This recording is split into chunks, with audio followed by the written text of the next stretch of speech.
Okay, good afternoon. This is our second portion of today's meeting, and this is a work session, more a discussion, and it's much more conducive, this arrangement, for that type of discussion as opposed to sitting on the board dais.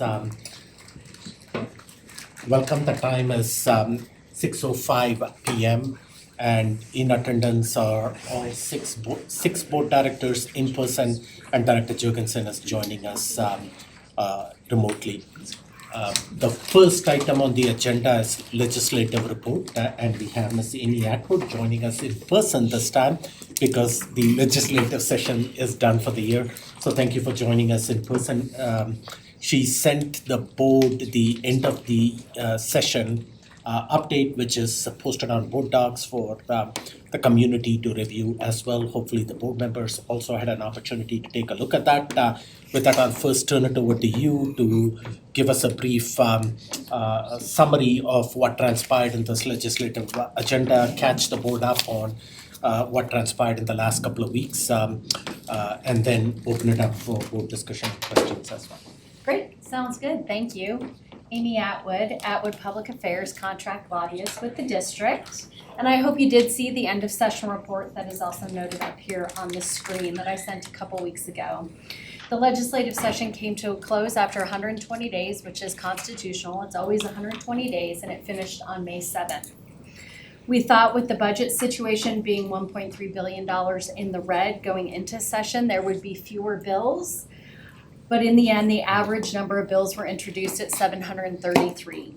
562 of those passed, 171 of those failed, and there are a handful so far that have been vetoed. The governor still has until the end of next week to veto bills, but there's only like 2 more that are really on the docket for veto, and none of them in the education space. I went into this session with 2 main priorities for the district. First was school funding and finance, and the second was the preservation of local control.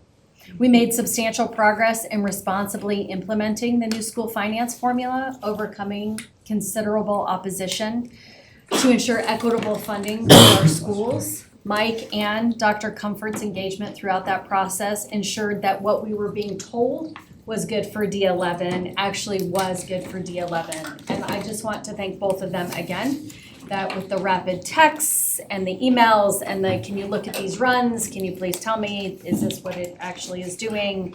And the testimony made sure that D11 was at the table because we had up-to-date information, as well as D11 is the only district that has taken care of its declining enrollment issue.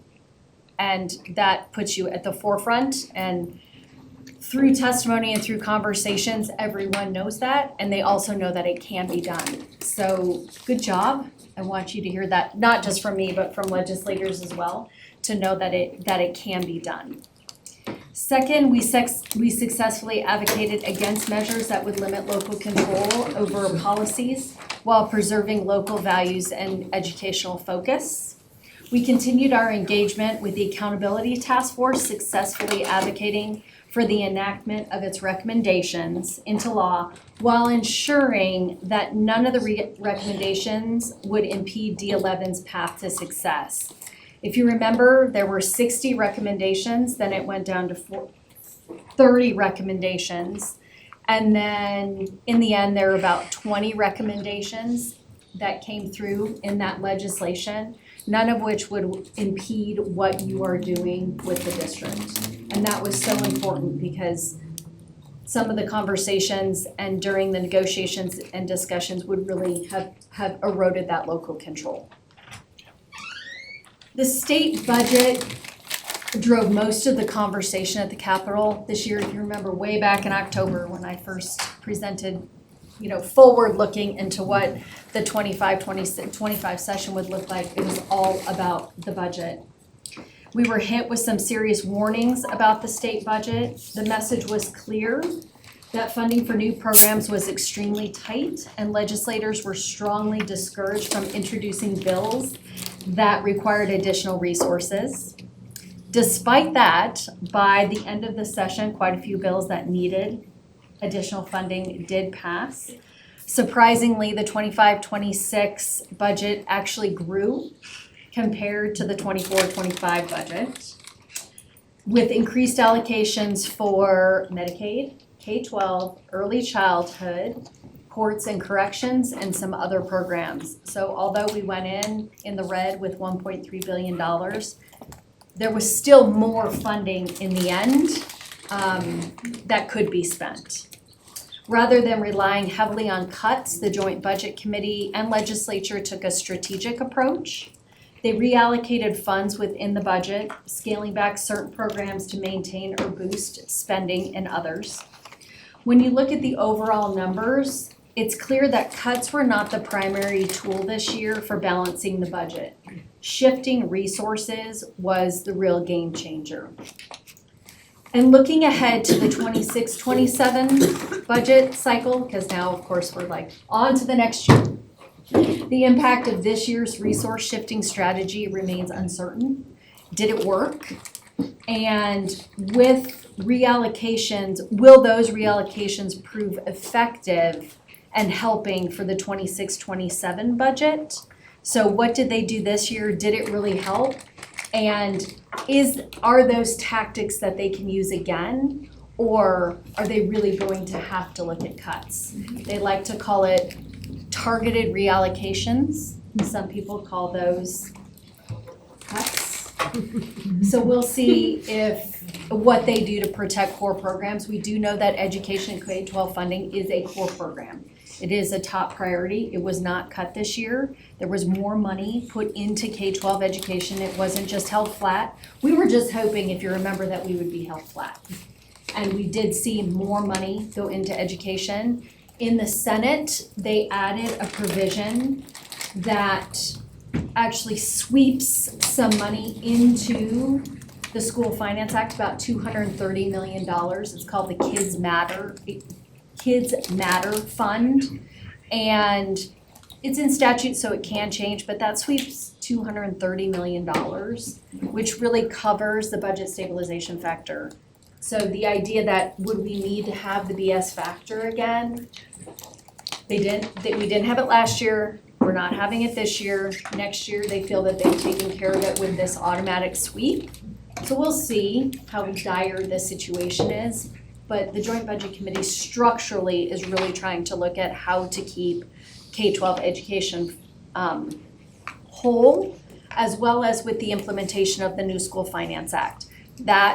The new school finance formula.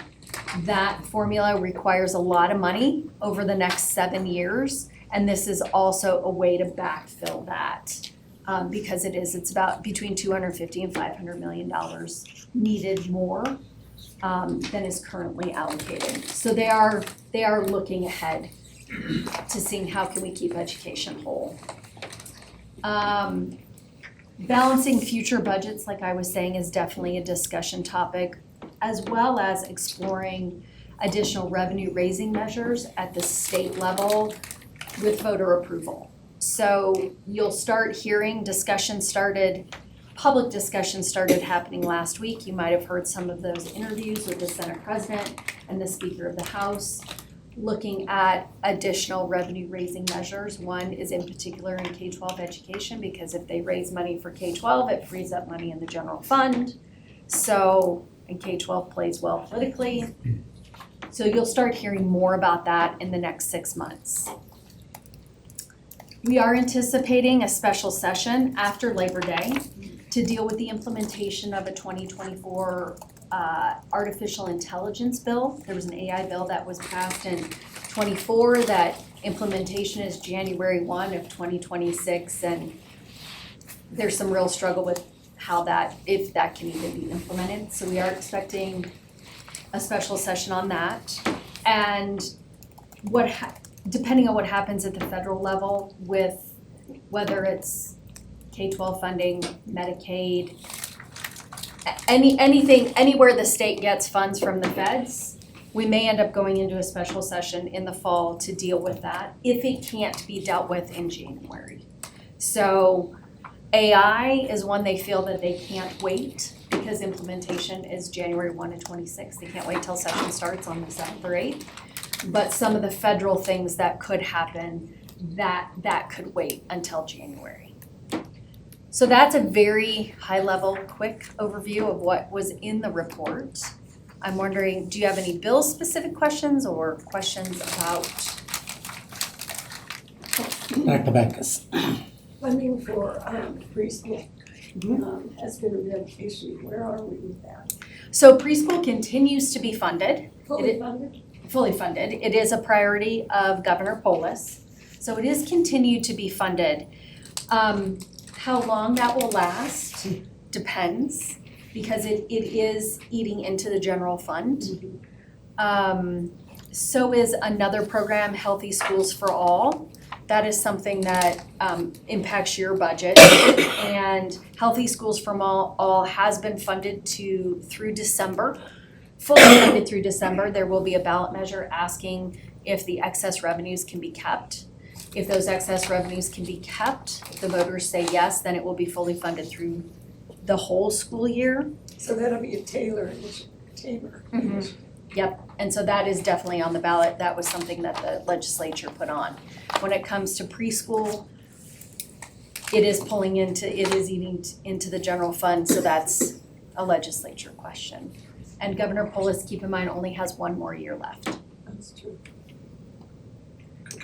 Okay, any further questions? I thank you for getting back to me on the questions I had about the unfunded mandates and the dyslexia screening one and the impact potentially that could have on district, and then the healthy school meals one. Dr. Comfort and I had a conversation about, can you just kind of help brief the board on what you shared with me, that it's not a problem right now for us, but down the road it is something the board is going to have to maybe take a look at. The Healthy Schools for All. That one, and then also the dyslexia. Yeah, so we've been tracking the Healthy Schools for All proposal. I've been in communication over the last couple of months with our Food and Nutrition Services Director. Basically, we know it's gonna be funded through the first semester. If it fails voter approval, I will come to, the good thing about the timing of it is that if it fails voter approval, it will be right in time with my mid-year budget. So depending on the will of the board, I could bring you a funding initiative to continue that for the remainder of the year, or. Tell us again the healthy food. I thought it was the being able to not reuse. It doesn't matter what I thought. What is it? It's basically something that provides lunch for all kids. All kids. Free lunch for all kids. And so if the ballot measure fails, it doesn't mean we now no longer have free meals. Obviously, free and reduced lunch still exists. It would impact a number of our schools, primarily our secondary schools. And so we're already strategizing funding it fully for the rest of the semester, funding it partially. We would bring that to the board when we know more about how the vote turns out. Again, it would align with our mid-year budget to be able to potentially solve it for the year if the board decided to. So when the voters agreed that they wanted to support free meals for all children, was that always a time-bound thing, or is it they've run out of money? Actually, it is, when the ballot measure came forward, there was a certain dollar amount. The revenues to pay for it have come in higher than that. And so the program itself is more expensive, but there are more revenues that have come in. And those excess revenues, voters have to agree that the state can keep. So right now, revenues are going back to voters. That revenue would stay in the program, which would then cover what the general fund, the state general fund portion would be covering. So then is the board would, if it fails this time around, the board would have to decide, is that something that D11 wants to continue supporting through our own general fund, or modifying it, maybe it's we don't worry about high school because so many of them eat out. And again, free and reduced lunch will still exist. So just something for you all to be aware of, that it will be a conversation in the future depending what happens. And then the dyslexia screening and READ Act requirements, Dr. Comfort and I just talked about that. That one is not having to take place, Amy, this is what you got back to me on, until 2027, 2028. So we have time to figure out if there's gonna be a cost impact to the district, if it means that how we currently are screening children reading levels qualifies for what this act requires, or if we would need to adjust in any potential ways, but we have time on that one, so. And there is rulemaking to go with that. And the hope was that the way that it was written was that Dibble's assessment would qualify. Oh, okay. So hopefully through the rulemaking and it was written correctly, that Dibble's will qualify. Okay, so then not really an impact to us. Tables will qualify as a screening tool for dyslexia? I need more information on that. Okay. I need more information on that. Couple of things I forgot to mention for people that may be watching the work session and didn't follow the special meeting that we had. Superintendent Gall is attending to a family matter. He is with his niece for the Air Force graduation. So Dr. Comfort is in the hot seat for this work session. And secondly, we have several items on the work session agenda today. So we have a big ticking clock that is in front of us for the board members. So as best as possible, let us follow that timeline so we are not here past 10:30 at night. With that, back to the board for the further conversations about the legislative agenda and questions to Ms. Ackman. Anything else at this point in time? Okay, I don't see Director Jurgensen's hand up as well. Truly appreciate the comprehensive report that you provided to the board, which is on board docs. You went into even future elections, who are running and things of that nature. We just entered an election season last year, but people are already looking into the future elections. But thank you for the work that you did with the board, providing periodic reports, and appreciate you being here in person today to present the end of the year report. It's a real honor to represent the district, and you are doing some amazing and fantastic things. And to be able to go into meetings and say I represent D11, really, I mean, people pay attention and it's great, and you have an awesome story. And throughout the interim, the Joint Budget Committee will be meeting. There are other interim committees that meet. I follow the Joint Budget Committee very closely because that's what foreshadows what the next session will be. And so keep in mind that the work doesn't stop when session stops. That just means the 25 session finishes and we are off and running into the 26 session. Okay, thank you. Appreciate it. The next item on the agenda, we have 3 charter schools discussion at this point in time. The first is East Hills Academy. So people that are associated here with East Hills Academy, could you come and join us out here? And to the board, we have about 45 minutes for this discussion today. It will start off and Ms. Olson, just wait on the clock, starting the ticking clock, so that I can brief the board and then you can start the ticking clock on it. Thank you all for being here. To ensure that we are using this time productively, the East Hills, the people that the leadership group out there, they already presented to the board a brief presentation. They also gave a comprehensive application report, which hopefully the board got to review. Today, they are going to address certain specific items in the first 10 minutes or so. And then we will open it up for questions from the board. The plan is that if you can prioritize your questions and each board member can limit your questions and discussion for about 5 minutes, then we can stay on schedule on this time.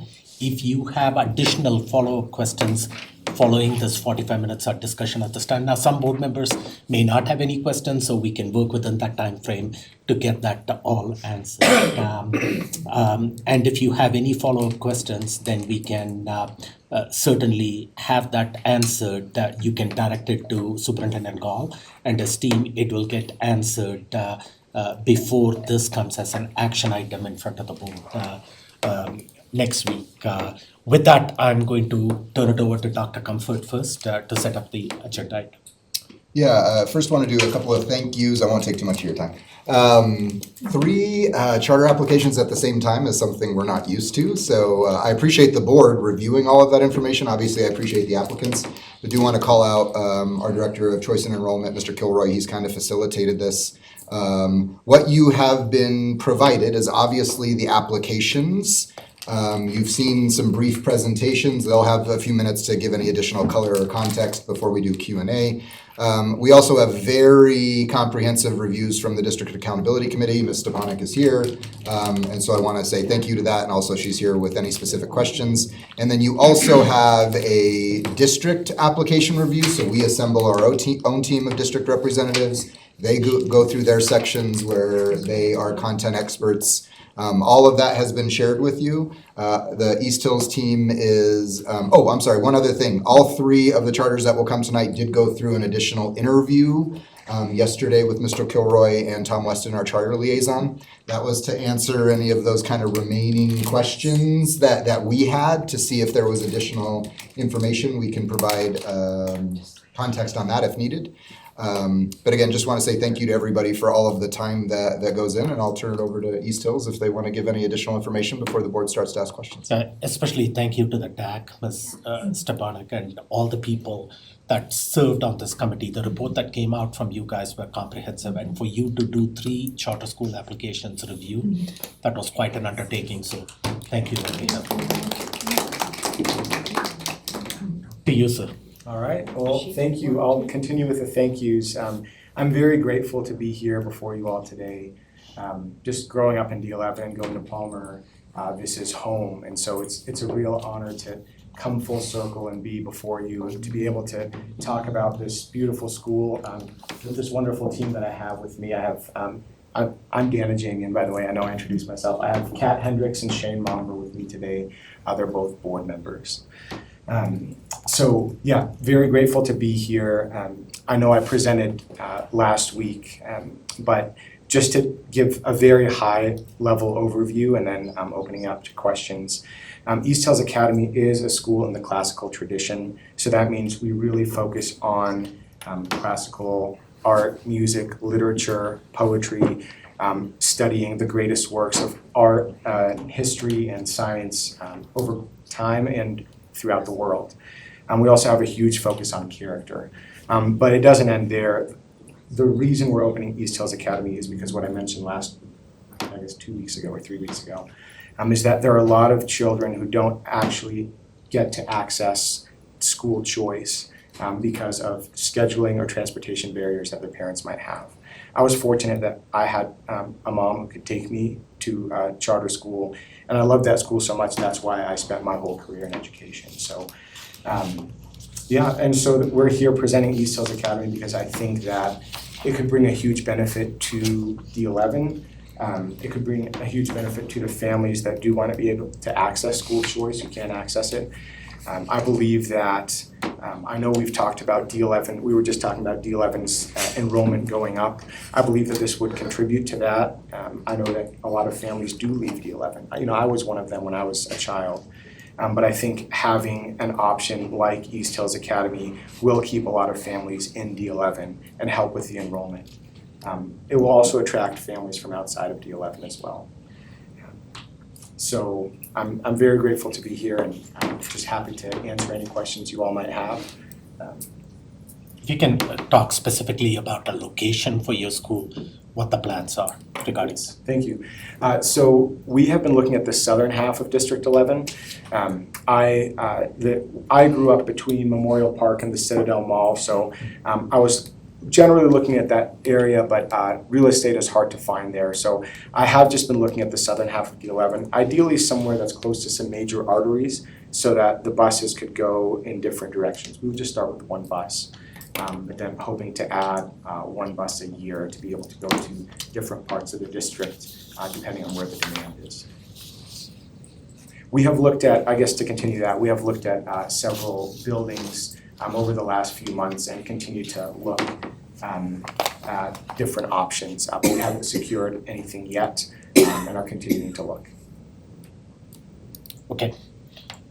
Projected enrollment, if there is anything that you want to address in that regard. Yes, good question. So when we collected the 600 signatures of support, 300 of those signatures represented children or parents of children.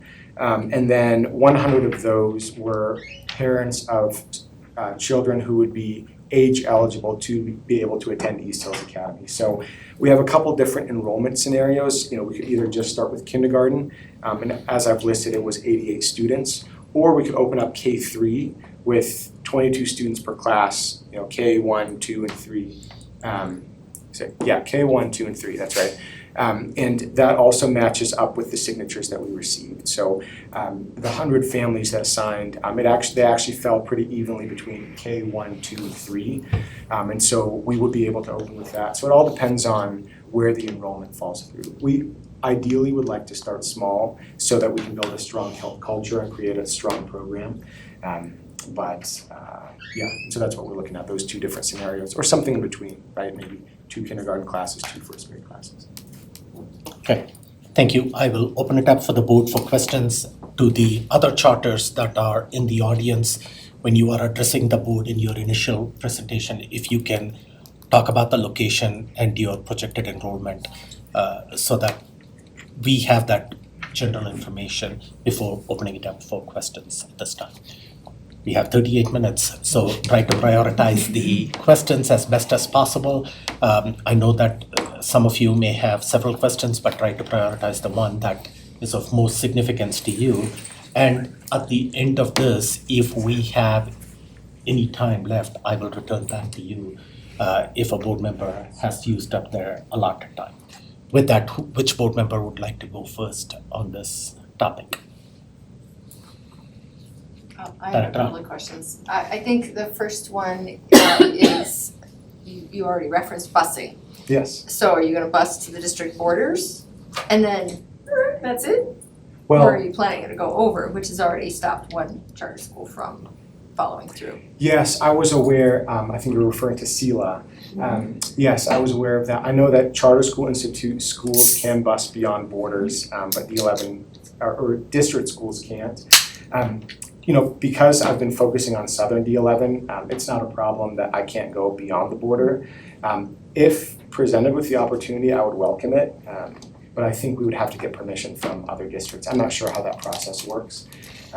For me, yes, a huge focus on the D11 kids, but if there are kids that want to access this model but can't because of transportation barriers, I'd love to be able to go to whichever children want to be able to attend. I know at early colleges where Kat went and I used to work, Keith King was very adamant about sending the buses wherever there was a demand. And because they were a CSI school, they're all over the city.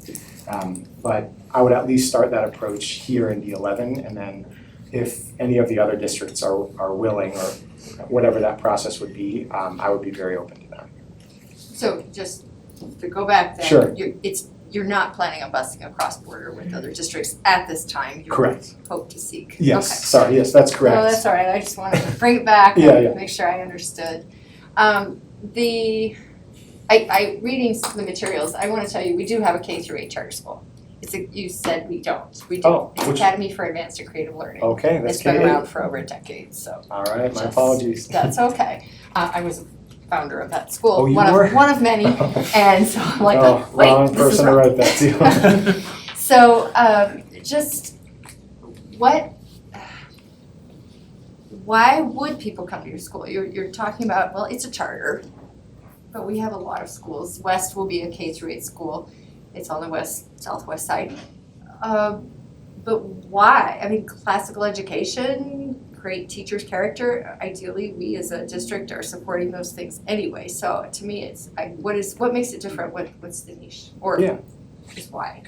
Yeah, no, that's a great question. So yes, I would say a big part of it is the curriculum. Are you familiar with the core knowledge curriculum? Okay, I don't know, is everyone, I could just give a very high level that the founder of core knowledge, if we were to study everything in the world, it would take us hundreds of years, right? And so he and a group of educators came together to decide what are those greatest works of art and music and literature and poetry and scientific discoveries and historical events in the world, and how do we put them together in a cohesive K-8 curriculum that makes sense and it's integrated, and so we're not just doing disconnected units here and there, but it's interconnected and it's global, so it's from across the world and across time. So just a very thorough and well-rounded education.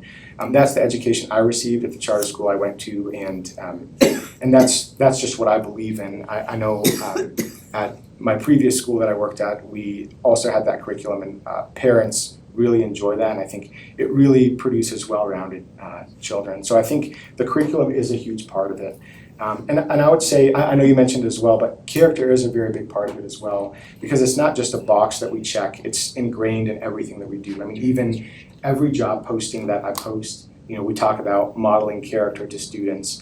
It's in every, it starts with the staff with modeling it, but then we also have assemblies where we recognize students for their greatnesses, and it's just a central part of everything that we do. And so those are, I guess I would say those two. I would say the third thing is also the program that we're using, the direct instruction approach that we take. The rigor that will come with that, we have just seen, I've personally seen the results myself, but a lot of high-performing schools use this core knowledge direct instruction combination to close achievement gaps. And so I think this would really benefit a lot of students who could use a different model. And then the very last thing is, what really makes us stand out is it's specifically for those families. I wouldn't be opening this school if I didn't have busing. I think there are a lot of great charter schools, but for a specifically classical school, I think that a lot of families could benefit from that and children can benefit from that, but they can't access it because of barriers to scheduling and transportation. So for me, that's the big draw, and then it draws them into this beautiful education model that we have. I'll come back to you, Director. Okay, just to keep us on schedule, Director Bankus. You alluded to, hi Dan. Hi, good to see you. Good to see you. You've alluded to your background in education. I'd like to know the skills and talents that your board of directors brings to this charter school. Okay, that's a great question. We could start off with you all introducing yourselves, and then we could talk about the other board members. Yeah, I spent a decade in finance running a wealth management firm. And before that, I taught in public high school in D38, Palmer Ridge High School. So I taught math there and coached football and baseball during my time there. Thank you. So I am the program director for Parents Challenge, which is an educational choice nonprofit here in Colorado Springs. We have several D11 families who are part of our program and benefiting from the resources we provide there. I've also been in the educational space school choice space for about 10 years now through Parents Challenge, and then I also worked at ACE Scholarships up in Denver. And then I am a product of school choice. I attended a public elementary, I went to James Irwin Middle School and then Colorado Early Colleges, and I've just been surrounded by education my entire life. My mom is Deborah Hendricks, and so it just runs in the blood, so. Oh. Yeah.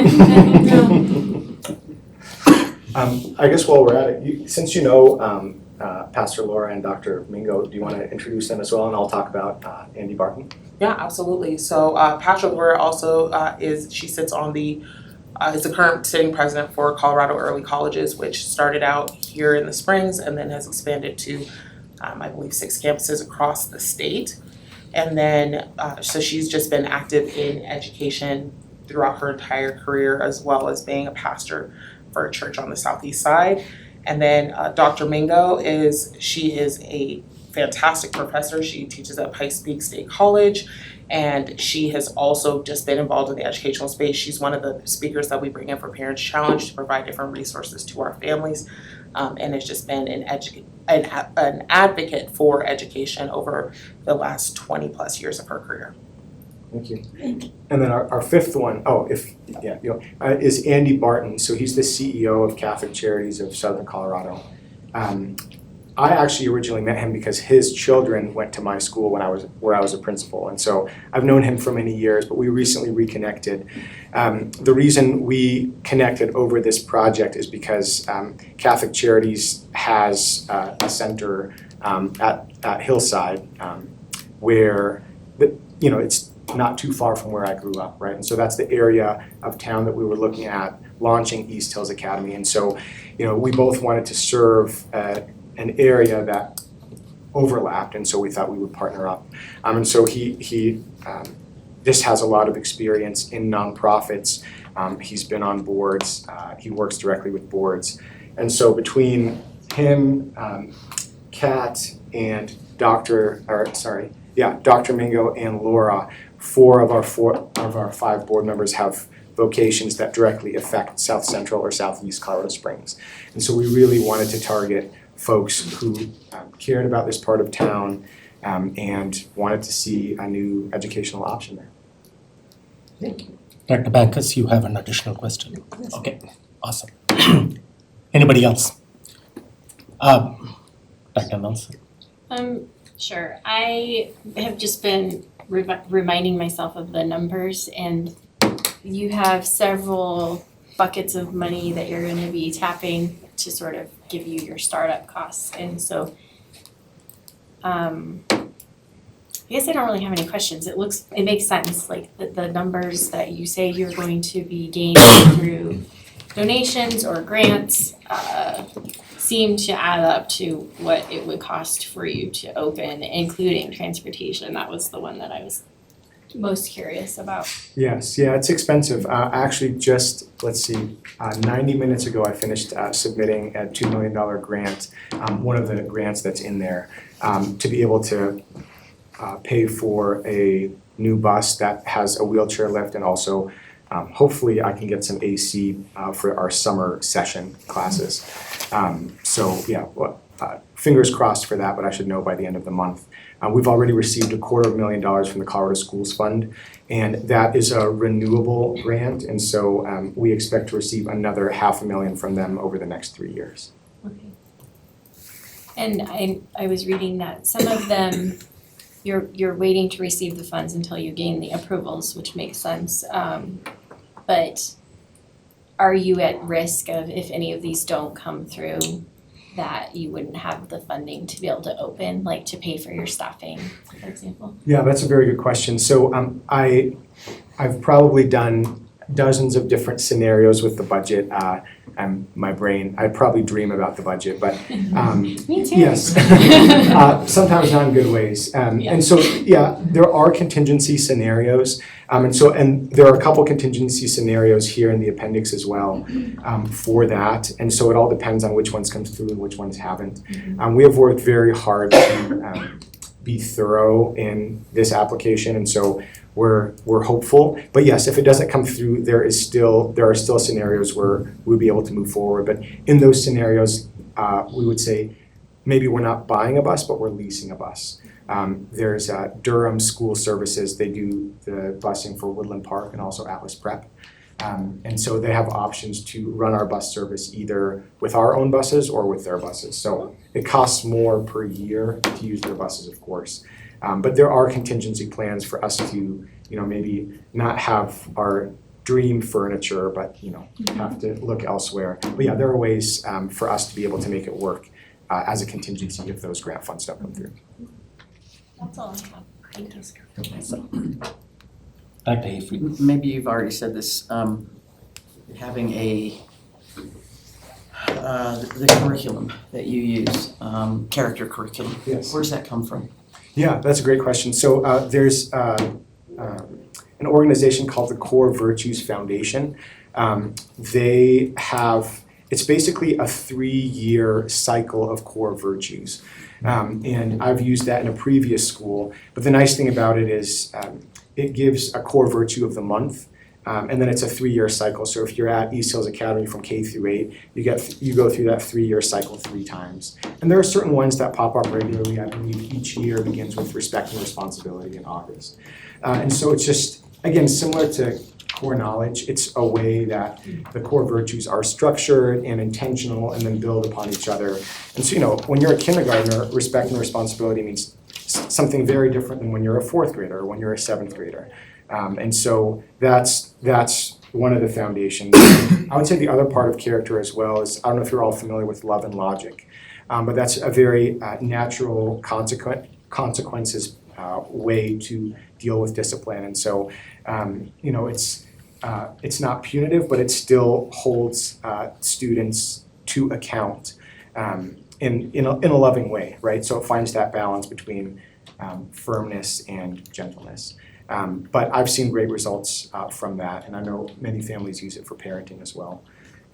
So that would be the second element for character. And then I would say the last thing, a big part of it is also in what we're reading in core knowledge, right? We're reading stories about heroes or people in history, and did they do the right thing? Did they not do the right thing? Is it sometimes hard to tell because we do believe in right and wrong, but is it sometimes hard to tell when someone's in a dilemma or it's more gray area, and then having those discussions with the students just to strengthen their character and how they look at the world and then how their conduct is.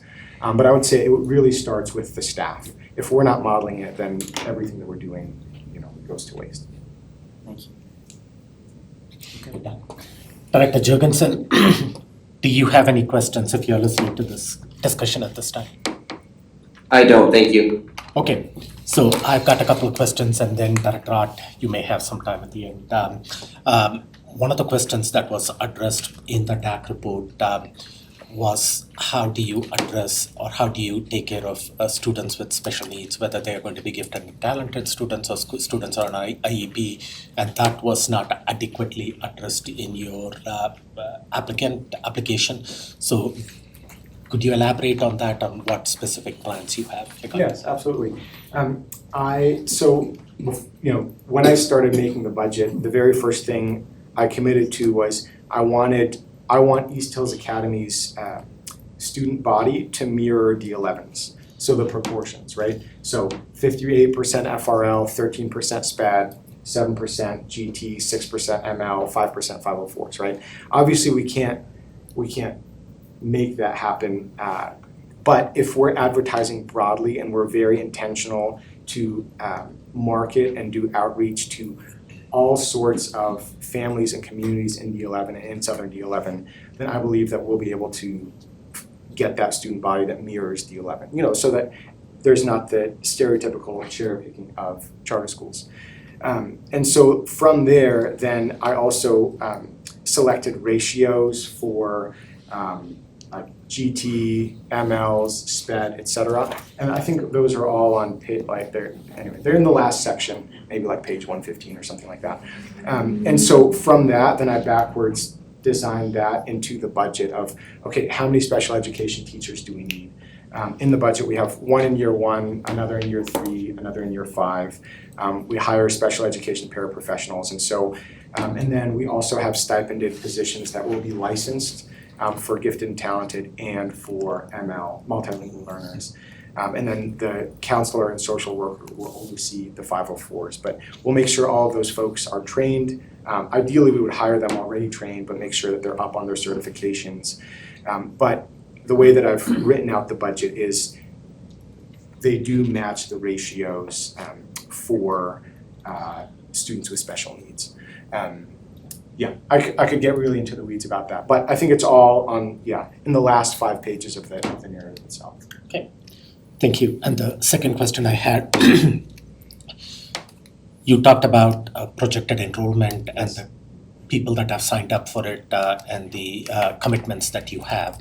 As you go through this process, first the school is scheduled to start in August of 2026. 26, that's correct. A year and 3 months from now, approximately. Yes. Okay, so if you do not have the enrollment that you anticipate, is there a threshold of students that you need to make this a financially viable project? And if so, could you share that with us? Yeah, that's a great question. So yes, 88 is the ideal.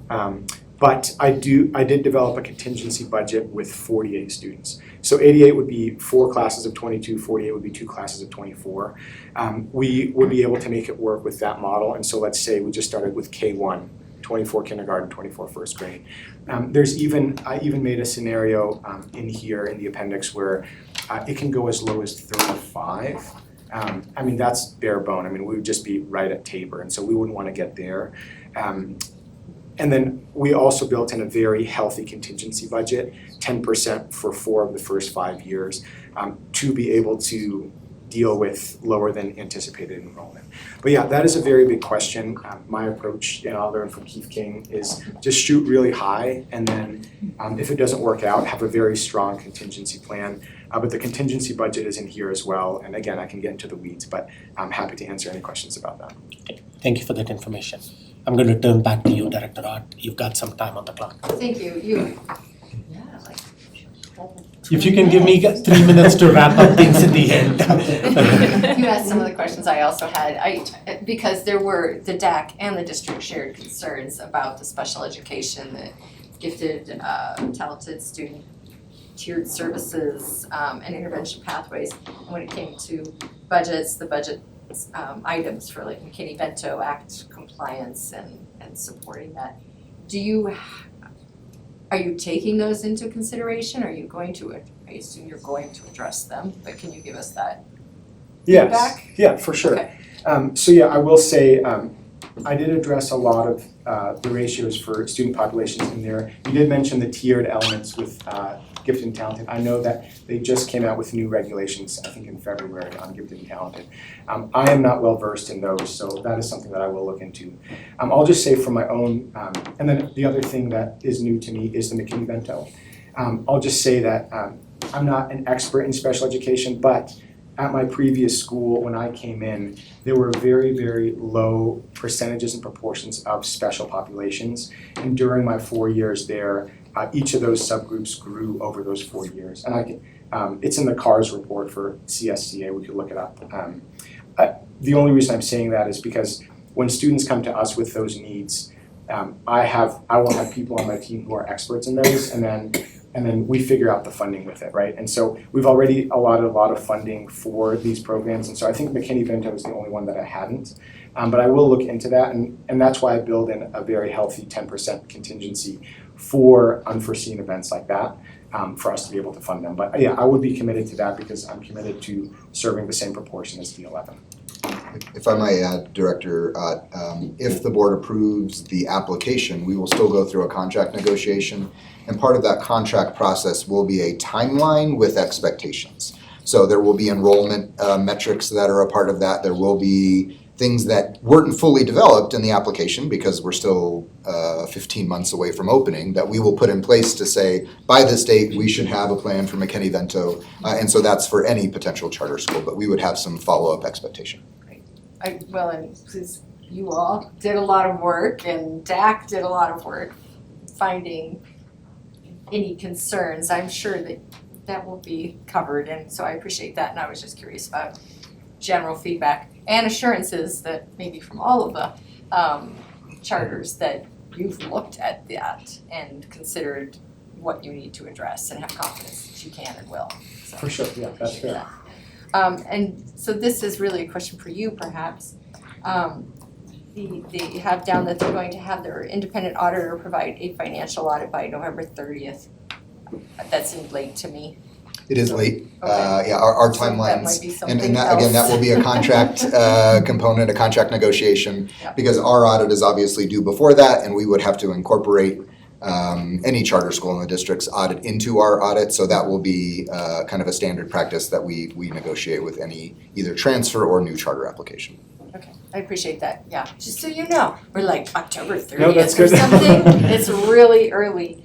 And then just, you're all stuck up here, I'm just going to say, for us as, with the resolutions, one of the items on every resolution, because they're very duplicative, whereas the school, any school, is a high-performing school, there is no performance, that needs to get out.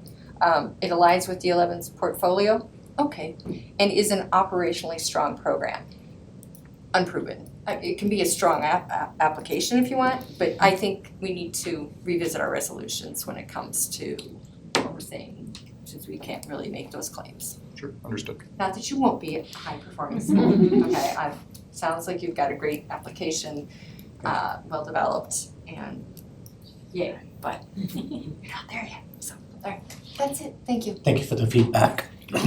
And when this resolution comes in front of the board as an action agenda items, those will be addressed accordingly. Appreciate it. Yeah, go ahead. I have two things, so just as we're talking about contract negotiations, and I know a lot of schools use D11 food service. Are you planning to use D11 food service? You know, that's a great question. We used D11 food service at my previous school, even though we weren't a D11 school, and we were very happy with it. You know, whenever there's an opportunity for a new school, I always like to consider different options. And so I've met with SLA, the food service provider. But yeah, I'm very open to different options, and I think that's the exciting part. If we were honored enough to be approved, that's what the next 15 months will be. We'll be just looking to see what will best serve the needs of our kids and what's going to be the best option. Yeah, I don't care. Like, you do what is best for you and your Sure. school and your students and your families. The only reason I bring it up is because I was thinking about is you're also going to be providing transportation. Like, is that something we could also then, we have a bunch of buses just parked in our parking lot, you know, like, I don't know. I'm just excited, and I agree that sometimes choice is not attainable to families, and so I am excited that you are offering transportation, and if we can help be part of that solution as a district during our contract negotiation thing, like, just think about those sorts of things. Like, Thanks. we're already doing some of this, can you tap into that, then you purchase those services. So that's why I brought up food service. I don't care what you do. And then my second thing is just, I would like to hear from staff, because we got this great report from the DAC, and thank you again to everyone who was involved in that, but then our staff's take on this charter and their viability. Yeah, and I think one of the things that he didn't talk about so I always look for the high leverage points. Some of the intricacies of the finances I can't speak to as well, but one of the things that I like is he has an extension of the year and the day. And he has the data to support sort of why that kind of model produces a very different outcome for kids. So when I think about two things really, that being really important to me, a high leverage move like that, but also a willingness to set up in an area of our city that's really impacted with the expectation that those kids would not only attend the school, but benefit from the model. And having looked at different schools with similar models and having similar impact, it is something that's been done successfully. So when I think about the school itself, those two high leverage moves for me really stand out. Yeah. I would say it is a really comprehensive application. Obviously, we were very technical in our review. And so part of that will be answered over time. I think in terms of questions and concerns, it's the same that will always be confronted by a new charter school, which is a great concept and idea. Can you afford it? Can you afford the building? Are you going to get the enrollment to make that all make sense? So again, we will have components that make that work, but in terms of the quality of the application, I think very strong.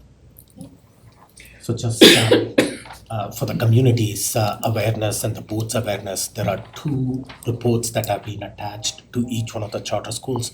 One is the DAC report, and one is the district review, which is an executive summary.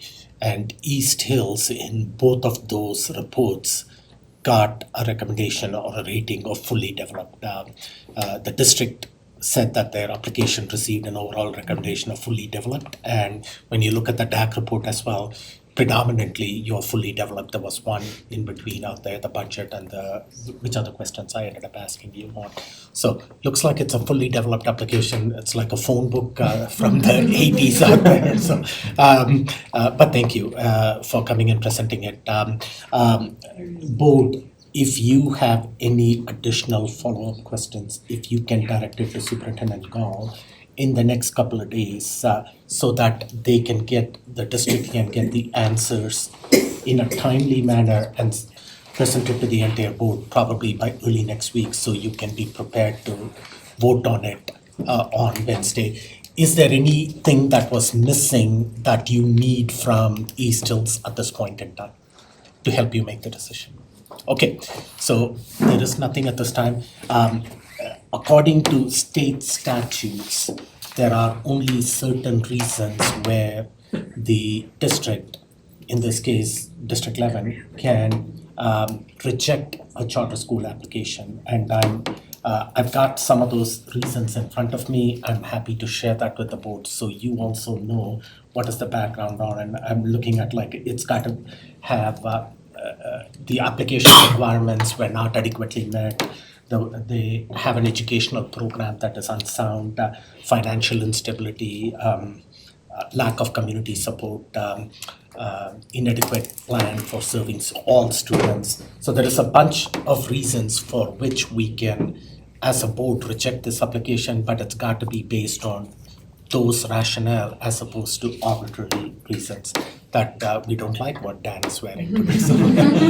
So we reject the application. I'm just kidding. But thank you. Appreciated the comprehensive presentation, and we got about 9 minutes on the clock yet. Is there any closing thoughts from you?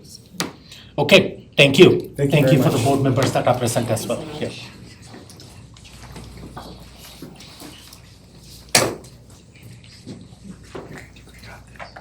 The next charter school application is Spruce Community School, and anyone associated with Spruce Community School, could you please join us?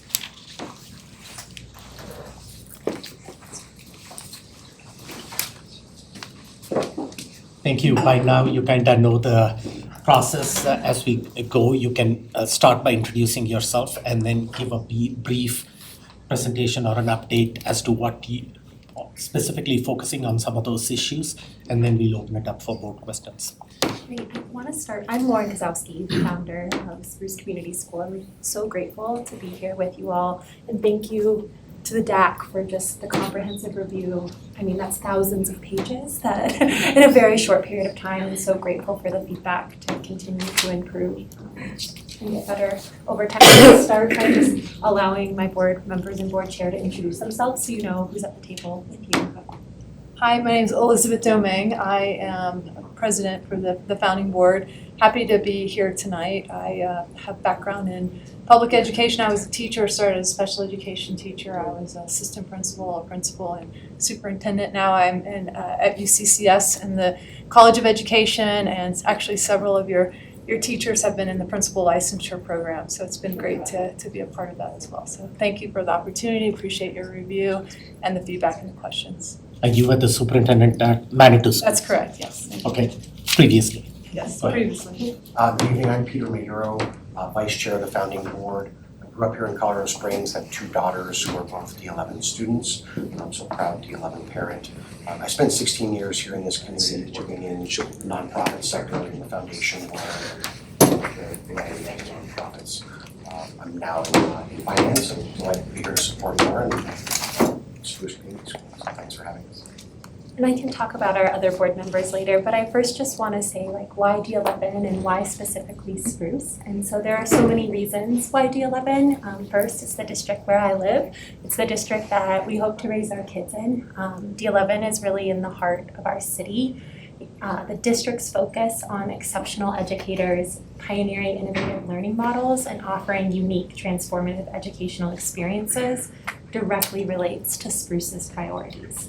Spruce's educational model is focused on providing innovative project-based learning where students are connected to the incredible nonprofits and businesses of our town, and they work with those businesses and nonprofits and experts in the field to create meaningful work for the cities that they live in.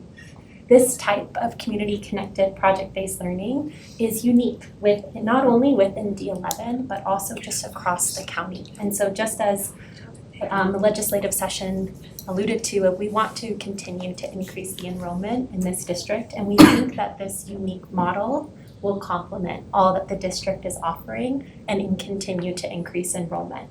We believe it will be a destination school for families who are currently living in D11 but maybe have chosen another district, or for families outside of this district that are craving this hands-on, personalized type of learning for their students. D11's emphasis on family engagement and student academic achievement also mirrors our accountability plan and initiative. This model has a proven track record, although new here, but across the nation, of increasing student achievement and attendance because of the amount of engagement that students feel every single day in the classrooms. This also is because families feel engaged as they feel a part of their students' learning and a part of the project planning process. Finally, D11's emphasis on providing high-quality instruction through support and high-paying salaries is also what Spruce aims to achieve. At my core, I'm a teacher. I spent 7 years, started in Harrison District 2, and then worked in grade levels from K through 8. And I have designed Spruce fully from that lens of what it means to be a teacher.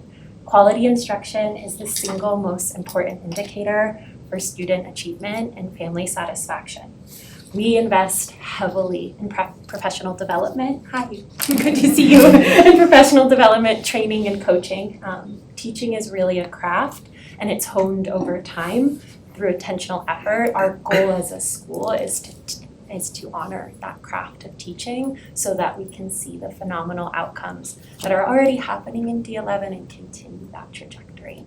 In terms of like where is the location that we've been looking, again, like Dan said, commercial real estate is really tricky in Colorado Springs and across Colorado, but we've been looking in the northeastern kind of part of D11. And then our projected enrollment is we hope to launch with between 64 and 72 students and grow mindfully 1 year at a time. We have been fortunate enough to receive significant startup funding. We have $500,000, so $500,000 in just year 0, secured so that we can launch mindfully in that matter. And then after that, from years 1 through years 3, we have close to $1 million, and that will support that staggered and stable launch so that we can grow with our families. One of those grants is the Charter School Growth Fund grant, and they chose 10 only leaders within the country. Spruce was one of those schools. They will also help support me as a leader, and it's a cohort-based learning model where I will receive facilities support, finance support, and also just a cohort-based style where other year 0 founders will all be able to problem solve together. And so they have put kind of their backing on Spruce, and that's what allows us to grow mindfully. I'm very great, excited to hear your questions and hopefully provide you with some answers. Okay, thank you. Yeah. Dr. Ott, can I come to you first? Then we can circle back to you in the end if time allows. So. Oh, thanks, no pressure. One of my takeaways from your school and the feedback we received was a lot of it technical items. The CLDE compliance documents are in one of our systems, and do you plan to integrate into that?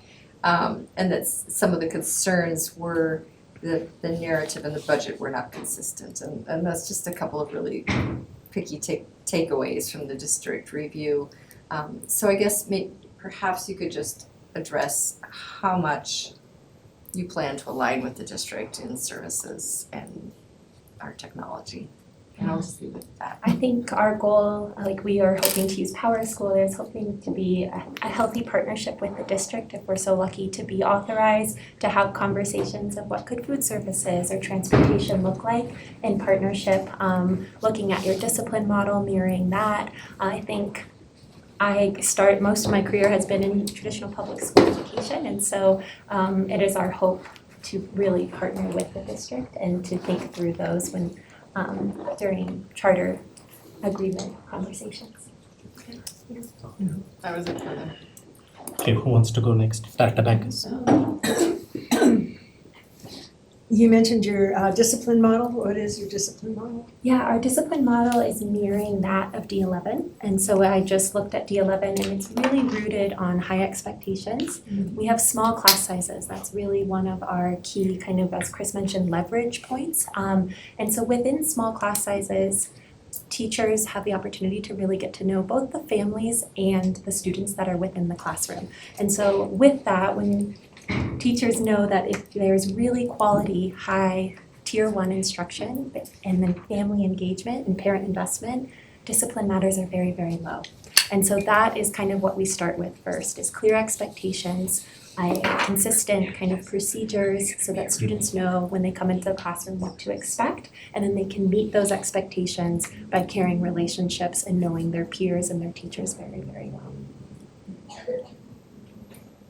It doesn't really answer my question. Yeah, So I know that, so the district as large as it is with 54 schools, we do have a district policy, discipline policy, and you find variations amongst all those 54. So I still don't have a feeling of how you're going to handle discipline in your building. Yeah, so I think in terms of each disciplinary, we have a very structured matrix in the back that we'll go through with our teachers. So what does a certain behavior, is that a tier 1 intervention, is that a tier 2, is that a tier 3? But it always starts with a conversation of understanding what happened, why did this happen, and from all sides of it, and then incorporating family within that.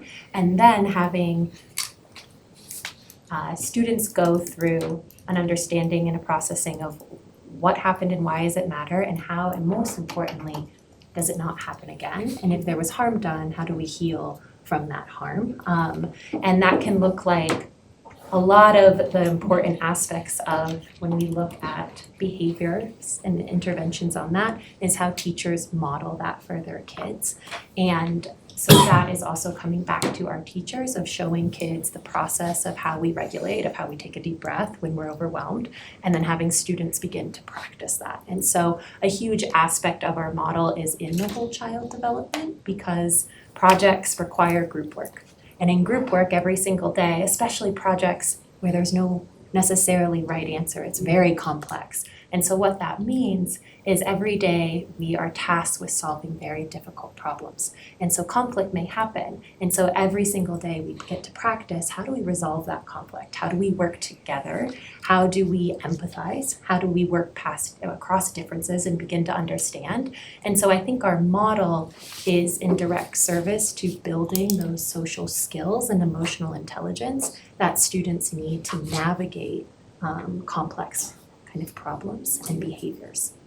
And you might have answered this while I was out of the room. I apologize. That's okay. So I did hear you were a teacher. Yes. What about the rest of your board? We What's have- their background? We have lots of teachers, yes, they gave their background, but they can give it again for you. I'll let them introduce and then I'll tell the rest of the board. Sure, I was a teacher, started as a special education teacher in Louisiana. I have also been a principal of Panorama Middle School in Harrison School District 2. Lauren was actually a teacher, and she contributed to the turnaround of the school. So moving from priority improvement to performance in 1 year, and we sustained that. So she was one of the teachers. She included this model with some of our students. I became a director of curriculum instruction and assessment at Harrison, and then I was also the superintendent for Manitou Springs. And now I'm currently at UCCS in their educational leadership program, supporting aspiring principals, administrators. So long background. And also I've served on a couple of nonprofit boards, including Crime Stoppers and the Cheyenne Mountain Zoo. Yes. I'm not a teacher. Both of my parents are public school teachers and spent their entire careers here in El Paso County. I wasn't gifted with the special gift of patience enough to be a public school teacher, so I have more admiration and respect for them. I spent 16 years in the nonprofit sector, working for El Pomar Foundation and a variety of other organizations as a board member, and I'm now in finance. And then there are other members who couldn't be here tonight. Katie Willamark is our treasurer, and she is the CFO of the Air Force Academy Foundation. She has a CPA. Derry Adams is a local attorney, and she is also agreed to be on our board. Claudia De Santiago is the Director of Development at Peak Education. Tina Valtierra is the chair of the Education Department at Colorado College, and she also was a founding board member for a project-based school in Denver, Highline Academy. And Jeffrey Hawthorne is our most recent addition, and we're so thrilled to have him, but he is the Market VP of Workplace Resource, so specializes in thinking about design of a building and design of a space so that students can access this type of group learning. Because we were feeling that that was the one aspect of our board we were missing in terms of knowledge and expertise, is understanding more of the building and structure that supports student learning. Thank you. Yeah. That takes care of it. Can I answer one part of the discipline Yeah, question, do. if that's possible? And just to let you know, I Yeah. used to run the gifted program at Panorama back in the Oh day. my God. I did gifted education at Panorama. Circle, Yeah. I was gonna say that, as Laura mentioned, when there's high quality teaching and learning, that first tier, and then parents know the expectations, students know the expectations. So really fundamentally believe that creates a culture and environment where schools are safe, and then students are willing to say when something is not safe. There is a object that shouldn't be in school, right, whatever that might be. So really creating that environment. But absolutely we'll follow progressive actions that are appropriate to whatever may have happened. So I think the goal of Spruce is create that environment where it is safe from the start. So Great. thank you, I'm Yeah. so glad you mentioned the Panorama connection. Okay. That's I awesome. have this at Guyverson. Oh, That's awesome. Well, anyway. Thank you. I'm done. Back to Carrie. You have anything? Back to Hafley. As I read through this, I came across, and I can't find it now. Initially, I came across character education. Can you tell me what that's based on for you Yeah, guys? I think I touched on it a little bit, but I think a lot about our model is I do see this project-based learning and whole child in concert with each other if they have to. And it's intentional because of the world and the expectations of the careers that our students are going into. When we look across sectors, what are employers hiring for? It doesn't matter if it's finance or law or medicine, they're hiring based on teamwork abilities, problem solving, and those social skills rather than the technical skills, which has changed. This model is in direct kind of service of that, is to help our students from K through 8 every single day work in groups, work through challenging concepts and figure out how is it that we can work together. We may disagree, but how can we come to a consensus on this? And so the character that's building is in the rigor of the projects that every single day kids are tasked with, and then the opportunity to begin to, in community, build their own capacity, their own self-efficacy of I can do these challenging things, I can beat them. And Dan mentioned this as well, but a lot of that comes from our values of kind, curious, and courageous. Those are the values that I live my life by. I'm a cancer survivor, and when I was going through treatment, I found that there was a simplicity to life when I had those 3 values. And I was like, if our kids can be kind, curious, and courageous, that's the goal, and that's the goal of this education. So when our character is all about cultivating those values, and that comes through who do we hire, who's on our board of everything that we expect our kids to do, we expect our teachers to do, we expect our leaders, we expect our board members to do. So that values alignment is through the whole structure of our school. And so it's really leaning into those, and so we're really clear on our definitions, because when I say kind, it may be different than other people's kindness. So what does it mean? What does it mean to be curious? And the hope is that every kid begins through, we have like morning meeting time where kids meet every morning, and then closing circles every day where they check in and they can see, did this action today align with kindness and why? Did that answer your Thank you. question? Yeah. Appreciate that. You good? Back to Lance. You already covered the finance questions I would have asked, just with that you said you already have the funding secured and to start essentially. And that's very impressive that you received that grant, so congratulations. Thank you. I think I just wanna come back to I think a little bit of what Director Bankus was touching on, that we have so many schools in D11, we're up to like 56 now. And so I don't know that we have it quite figured out.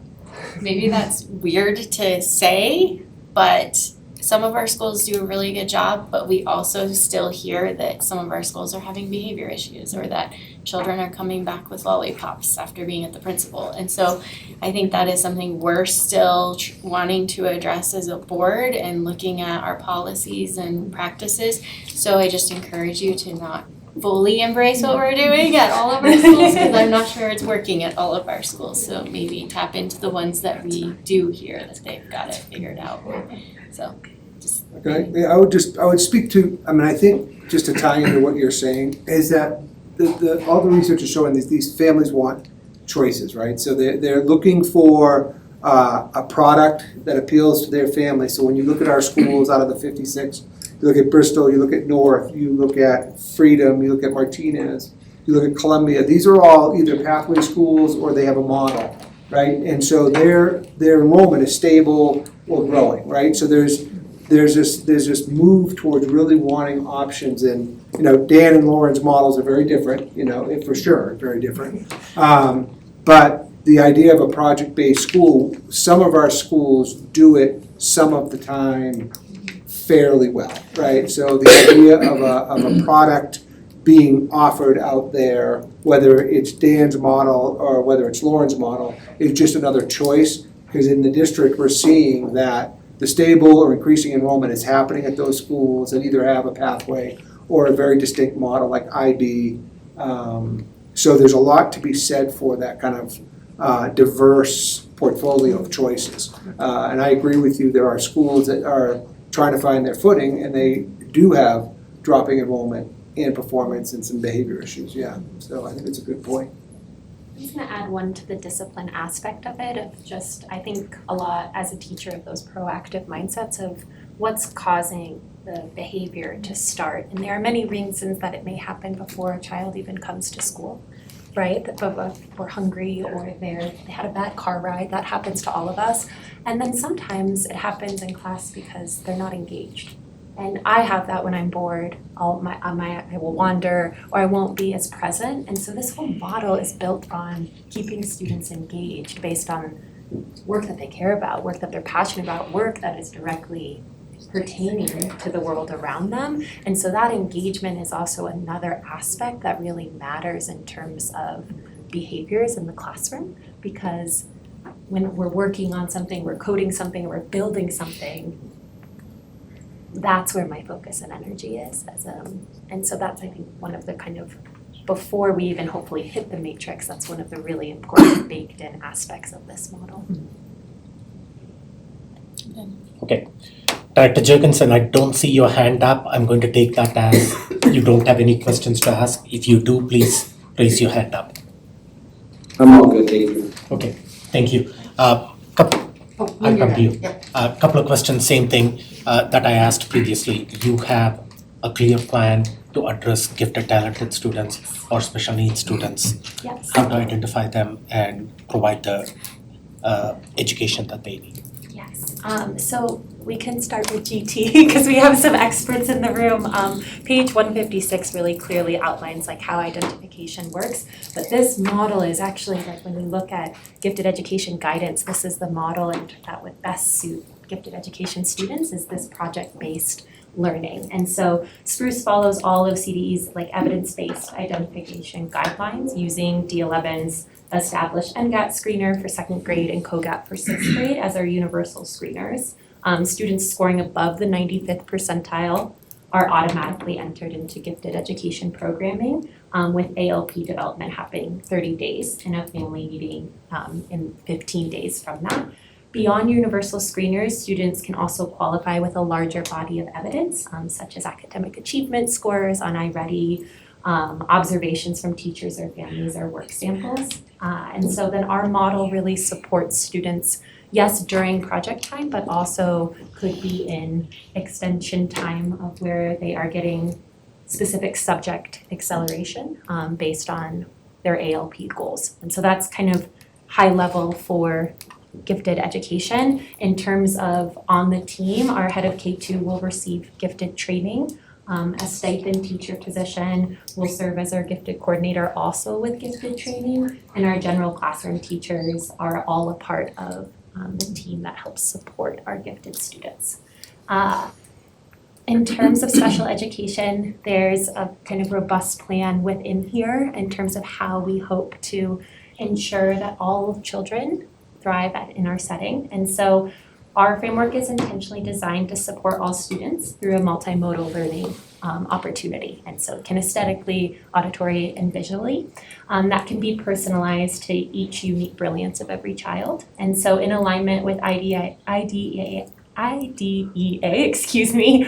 we believe that students benefit from spending the maximum amount of time in the general education setting with their peers. And so SPED teachers work with general educator teachers in a co-teaching type model to make modifications or accommodations for students. They have planning time together after so that they can collaborate on a daily basis to ensure that all needs are met. And what we know is that accommodations and interventions support all students, not just students with individual education plans. And so, do you want me to go through our identification process? Okay, it's in here if you want to see it. Thank you for our reference. And then the second question is regarding enrollment. I think you said 64 to 72 students. Your threshold that you need, the minimum number of students to be financially viable. There's lots of different also variations and permutations that we've tried to keep our model as similar to what is in this application. 54 is kind of that minimal threshold without having to majorly increase our class sizes. We can go lower, but then that changes the class size structure. Okay, thank you. So for the board and also the community's awareness, the executive summary coming from the district after reviewing this, you got a fully developed rating as well. I'm assuming that they looked at the report that came from the district. Dr. Comfort, that executive summary. I believe we sent it. I'm not sure if they reviewed it, but. Great. And then the DAC report as well. And the DAC report also, you got a fully developed rating in just about all the categories. So that indicates that several people have had eyes on that and got to review it, and the feedback is that you put together a comprehensive report out there. Thank you. Thank you. And one of your questions about the special education, you may have a very developed section, but the district report did have some concerns about staffing ratios and elaboration on teacher training for compliance, et cetera.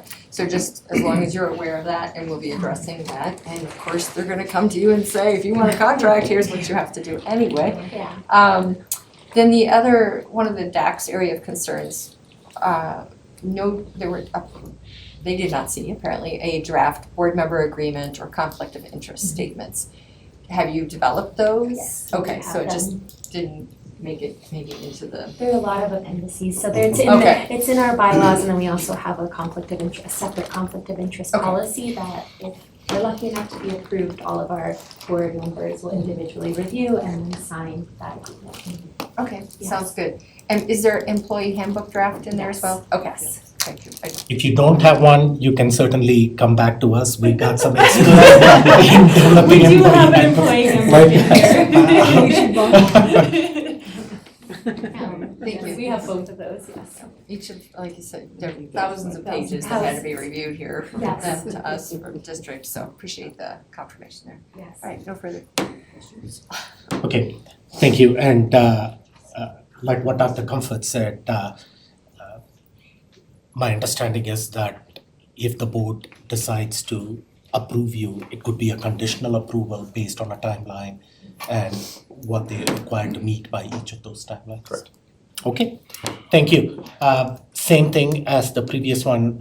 If you have any additional follow-up questions, please direct it to Superintendent Gall in the next couple of days so that you can get that and provide feedback in a timely manner to the board, and this will come as an action item next week. At this point, I don't think there is any further questions from the board, but you may get additional questions in the next couple of days. Thank you so much for your time. We One appreciate it. One more thing I want to mention while I was talking to you, you said that you're getting married in the summer, so congratulations. Your fiance is sitting in the back. Yes, he's the best, always here to support, yes. So we're very excited, and like, honestly, I would choose writing this over wedding planning. Thank you so much, I appreciate it. Okay, the next charter school application is, let me get the name right, Gateway for Success. Anybody related to Gateway for Success The two of you? Okay, great. By now you know the process and you listened to Yeah, it was great. Heard. the feedback and everything like that. Oh, you have people joining us remotely as well? Yeah, Chelsea Okay. and Abby are remote. Abby was unable to be here through a travel snafu. You may know me, I've been around a bit. My name's Brad Miller, I'm a lawyer, and I'm gonna present sort of initially, I hope that's good.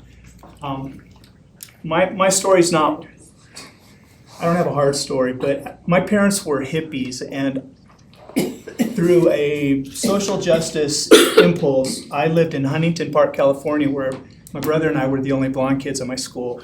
And I felt like the other, you know, sort of in a unique way. It wasn't hard, it was just a different sort of scenario. And I struggled in school, quite honestly, through 5th grade.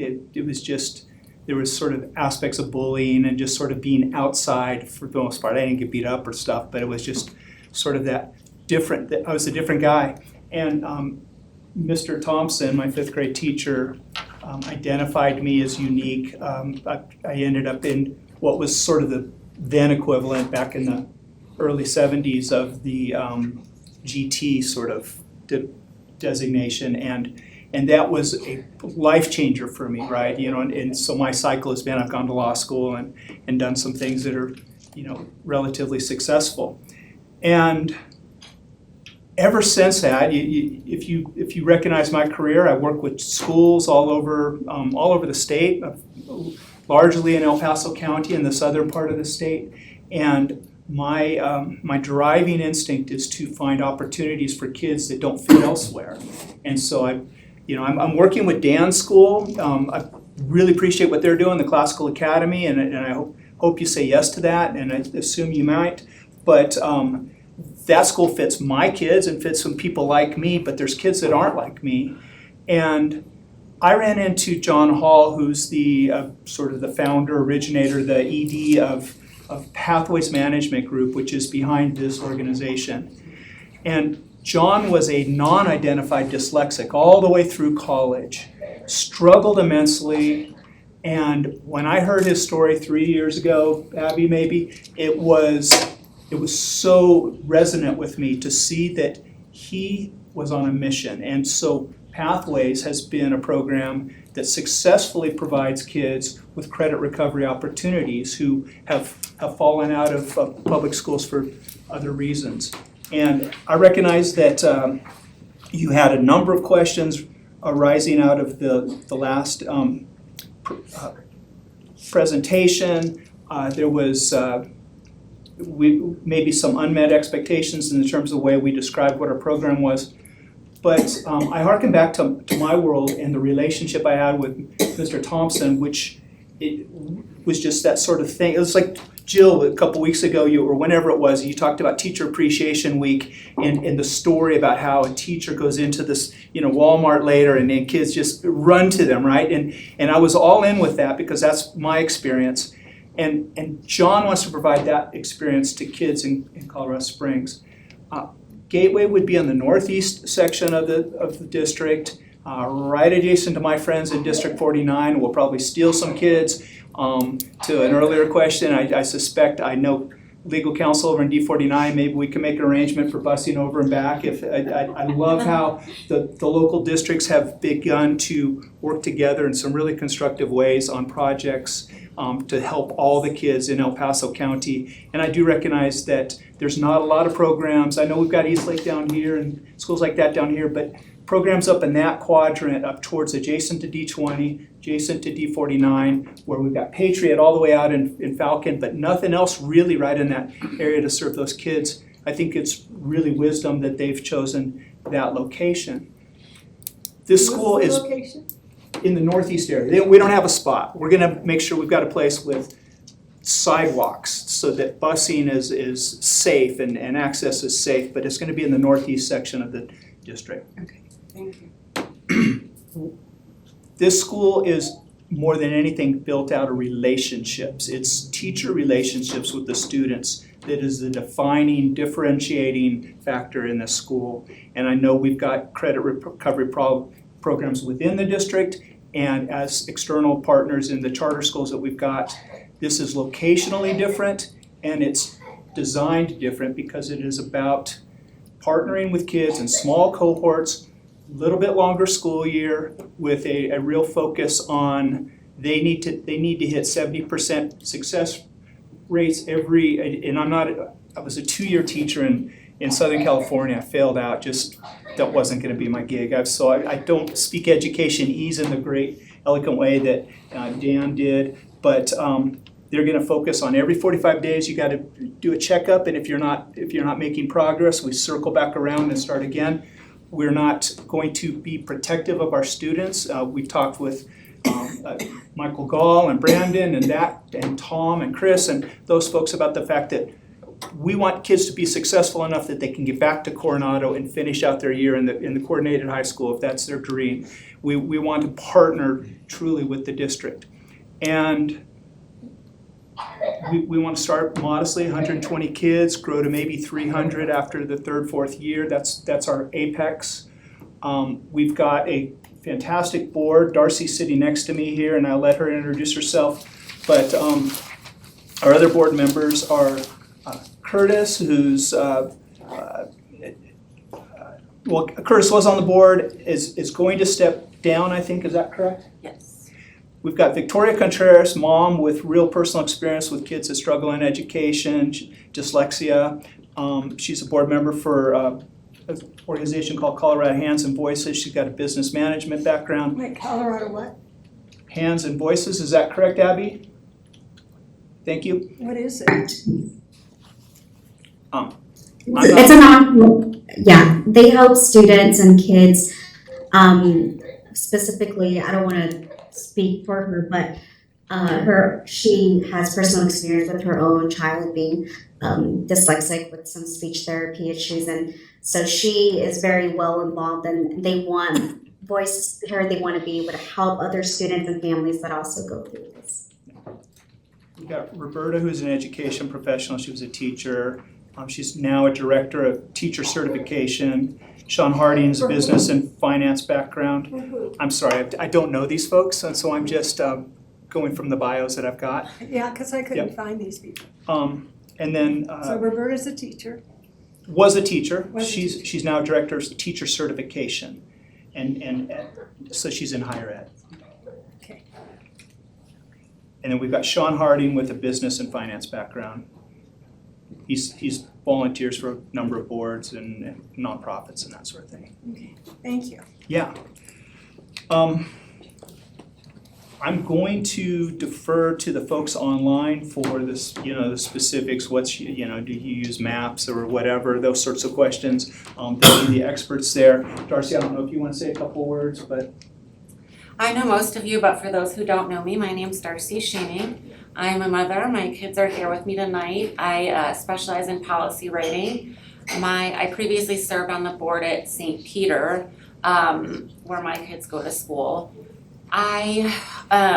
This school is really important to me because it's people from all walks of life that have come together to serve the underserved. And as somebody that in high school, had multiple, I wouldn't say I had issues. Like I graduated successfully.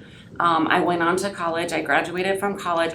But that said, there were times in high school where, I acted out. I got in trouble. And I wish that my classes were smaller. I graduated from a high school of 3,000 people. And so for somebody like me, and like I said, most of you know me by now, that was a rough go in high school. And so when I was in college, I did find that I was intellectually equipped, but I wasn't yet emotionally equipped, and as equipped as some of my peers were. There was not very much trauma intervention at that time, which our school focuses very heavily on. What are the barriers to this child receiving an education? And that's what's so important to me about this school, and that's why I'm on this board. So thank you for having us tonight. The two of them online, they are not part of the board? They're part of our founding organization, Okay. Pathways Management Group. Okay, Yeah. thank you. So I think I've said what I need to say to start us. So Yeah, and as we go around, if some of the questions they are better qualified to answer Yes. that, we will direct it to them, and at that time, we will get those answered. Right, can I come to you first again? Well, I appreciate that you recognize that we already have 2 charter schools dealing with students that are at risk, and we have a couple of our own schools that deal with students who are at risk, including Achieve Online, so students they can be just about anywhere. So I appreciate you addressing that. There seemed to be a number of programming and budgetary concerns with both the district review and the DAC review. So I'm gonna hold off on a couple of those for just a moment and mention that when I try to do a web search on maybe some board members as well, but also like the name of the group. And there is a Gateway to Success organization here in Colorado Springs. It's a behavioral health outpatient treatment facility serving Fremont, Pueblo, and El Paso counties in Colorado. So it seems like maybe you want to reconsider. I'll have their lawyer look into that state filing for sure. Okay. Yeah. Yes, because Absolutely. that creates great confusion. There's also a Gateway to Success in like Michigan. Michigan, yeah. Yeah, that came up. So I didn't know if that was part of the management group or not. So could you give us maybe some details on the educational program and graduation plans and credits? Because those are like some of the top 2. That doesn't even begin to address budget, but my time is limited always. We'll come around to you. We'll come around. So let's focus on the educational program Yes. graduation. So I'll start briefly and then I'll turn over to Abby, but to the point of the multiple schools, we still have not optimal graduation rates, anywhere regionally. And this is a program that aims to fix that and has had success in doing so. So I don't think that having competitors, so to speak, is in any way a hindrance to this model, particularly where we're looking geographically. We need more kids to graduate successfully, and I think that's a big part of what's on the plate here. Abby, do you want to respond to the educational model? Chelsea, did you want to touch on that? I think you may be better equipped. Sure, I'm happy to. Hi everyone, my name is Chelsea, and I have experience with the model as a former teacher, instructional coach, assistant principal, and now manager of school implementation. And so the model is a blended learning program, and to what Brad was saying, it is based on that relationship between the teacher and the student. That's where everything that is successful and effective with their program, it lies with that. So it is really based on individualizing the learning program to what the students need. So when they come into our program and enroll, the teacher will look at their transcripts, look at their educational record, kind of see what courses they need in order to graduate, and whatever their post-secondary plans are, kind of plan accordingly with that. And students have multiple options for how they will learn and be assessed for mastery. So we have our online program, which is through Edmentum, and that is Colorado aligned. And then we have our independent study curriculum, which is essentially units like workbooks and textbooks, similar to a traditional school where you have like homework and textbooks, but it is scaffolded with projects, multiple ways of assessing students through formative and summative assessments. And then we have our small group instruction, which is direct instruction, which is run primarily for our higher level, more challenging classes. So that students who are struggling, with that algebra 2 or chemistry, they have that mentor teacher support for that.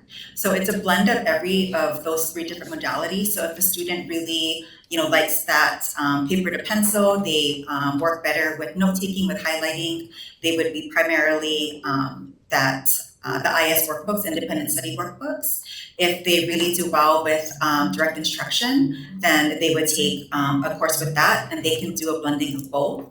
One thing I love about the pacing for the program is students go at a pace that they are successful at, as long as it is meeting the minimum to be able to catch up on those credits. So there is a minimum that we expect of students, But if they want to go faster, they definitely can. But we arrange it so that they're working on maybe 2 or 3 classes at a time. So it's not where they're, juggling 6, 7 courses and possibly not being successful in any of them. We start them off with maybe 2, a core.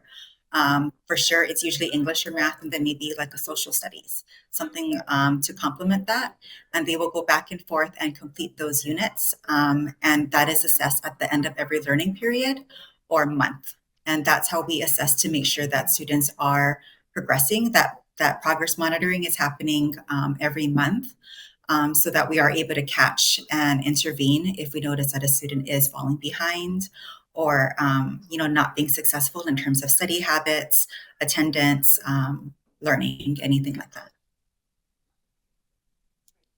You had a follow-up question on budget? One follow, well, Yes, go ahead. I'll let somebody else handle that. Okay. The question, just to follow up though on graduation. So what is the graduation, since this school this model has been created elsewhere, what is their graduation rate? Because you're talking about children, people seriously challenged in schools.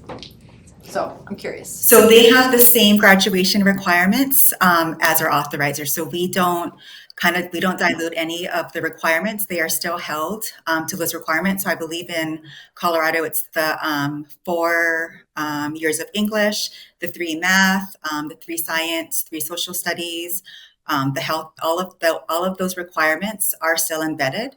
And then we'll typically have a college path if students are looking to go straight to a 4-year. If they want to go to a community college or workforce, then they may not have like the accelerated or AP kind of coursework, foreign language requirements, which some schools do require. So we have options, but they do all need to complete the high school requirements that they would in their home district. I guess I wasn't clear. Sorry. Graduation rate from this management group at From other, schools. gotcha. So I'm not sure if with the alternative framework, we would have a 1-year graduation rate, but our 1-year graduation rate in some of our other states, so I have 89% for Louisiana, our school motto in Louisiana. We have 74, I believe, in Illinois. 72, I believe, in Louisiana, and then 81 for Arizona. So the 1-year cohort is measuring the students who are a senior at the beginning of the school year and tracking their progress towards graduation. Thank you. Dr. Backus. One of the things I heard was that kids would come to this school with the idea that they could go back into their comprehensive high school. How is your curriculum aligned to what we have here? Did you want me to take that, Abby? So in terms of alignment, so students can come year round, and because they are completing units, which are essentially like 5 units will translate to 1 semester of a course, we would recommend that students complete up to whatever credit requirement is asked of the district. So in our other schools, what we'll do is we'll work with the counselor, kind of plan out what the student needs to have done before they are able to go back, and plan accordingly to make sure that all those classes are completed. And once that happens, once they cleanly finish all of their coursework, then they go back. We do try to time it for that start of the school year, ideally, if not the semester. And we typically will make sure that it is for their senior year, since a lot of students, that is their goal if they want to go back. We do have, a good handful of students that end up staying with us. For the ones that do go back, they want to, have prom, they want to really graduate with their friends. That is, a really big motivator for them, but it is going to be a lot of communication with the counselor. So our counseling staff and teachers, in conjunction with the district counselors, work together to make sure that we are in alignment with what needs to happen. I still don't understand how it is that you made sure that you've aligned the curriculum expectations in English and math at the high school level that would be accepted by, you're out of state, so being accepted by state of Colorado or being accepted by what we teach in District 11, I don't hear the alignment. So our curriculum, the Charter Management Organization works with the curriculum provider, and the curriculum provider does state alignment. So all of that happens in that startup year in terms of looking at the independent study curriculum that we have, the activities, the content, and aligns it to state standards for that specific state. And that's how we've operated in the states that I mentioned previously. Is it's taking kind of our model and making sure that the curriculum is aligned to the state standards. So if the student is, leaving at English 11, their junior year, that it aligns with what the student needs in order to go back for their senior year. Let me also, Go ahead. let me also ask, so this is a very different format from the previous two that we've heard this evening.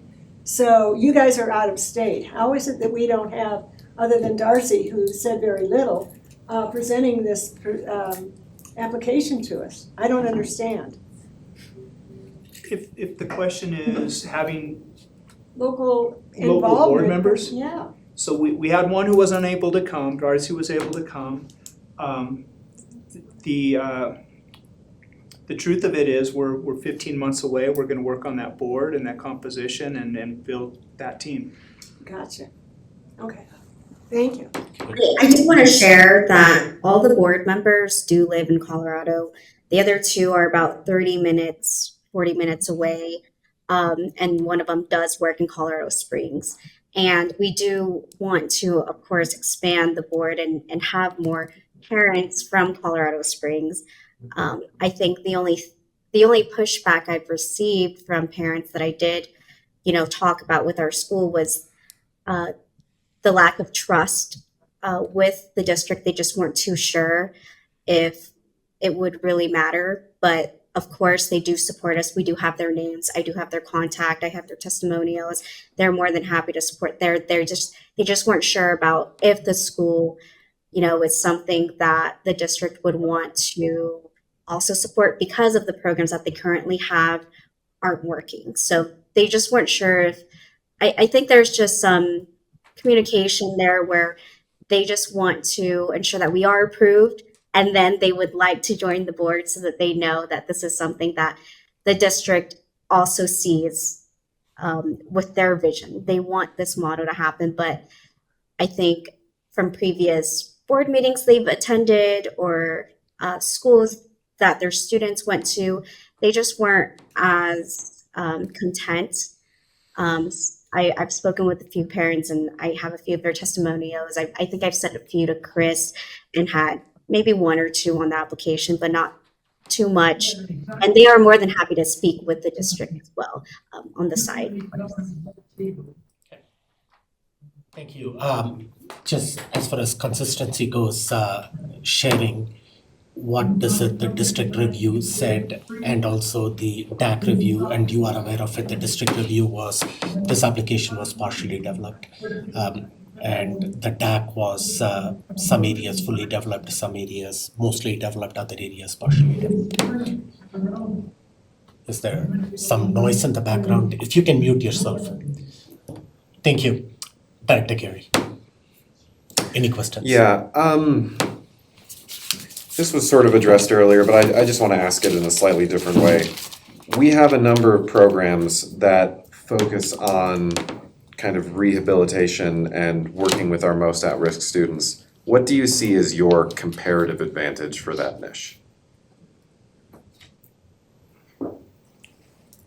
I'll speak to that because I observed them from afar as in their California niche and their expanse across the different states. This genuine ethos of relationship being key to student success permeates everything they do. If you meet their staff across, and it's a wonderfully diverse staff, located in a number of different places, and the way they relate to one another, the way they relate to external folks in their schools in Louisiana and in Illinois, for example. It's just a remarkable model. The kids thrive. It's just, it's so warm. And I think that's the distinctive. Okay. You good? Right. Good. Okay, Director Nelson. So I've been going back through your application and you have a cost estimate for startup of $203,000. Is that even? Okay. Where do you already have those funds secured to start up? Because you won't have the students yet to truly pay. So the other charters have grants or. This is one of, you've run into charter management organizations in the past and the support systems behind them. I work with a lot of National Heritage Academy schools. They're out of Michigan. They have the resources to fund and support the startup phase through a school. And they'll, they play the long game, and so they've got that sort of general resource, and that's the same application here. Okay, So we could start tomorrow financially. Okay, so the management organization is fronting those costs. Okay. Yeah.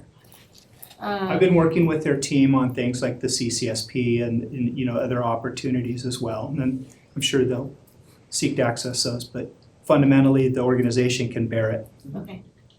So it's really, they're the ones that are incurring the risk of opening and wanting to see the success of the school.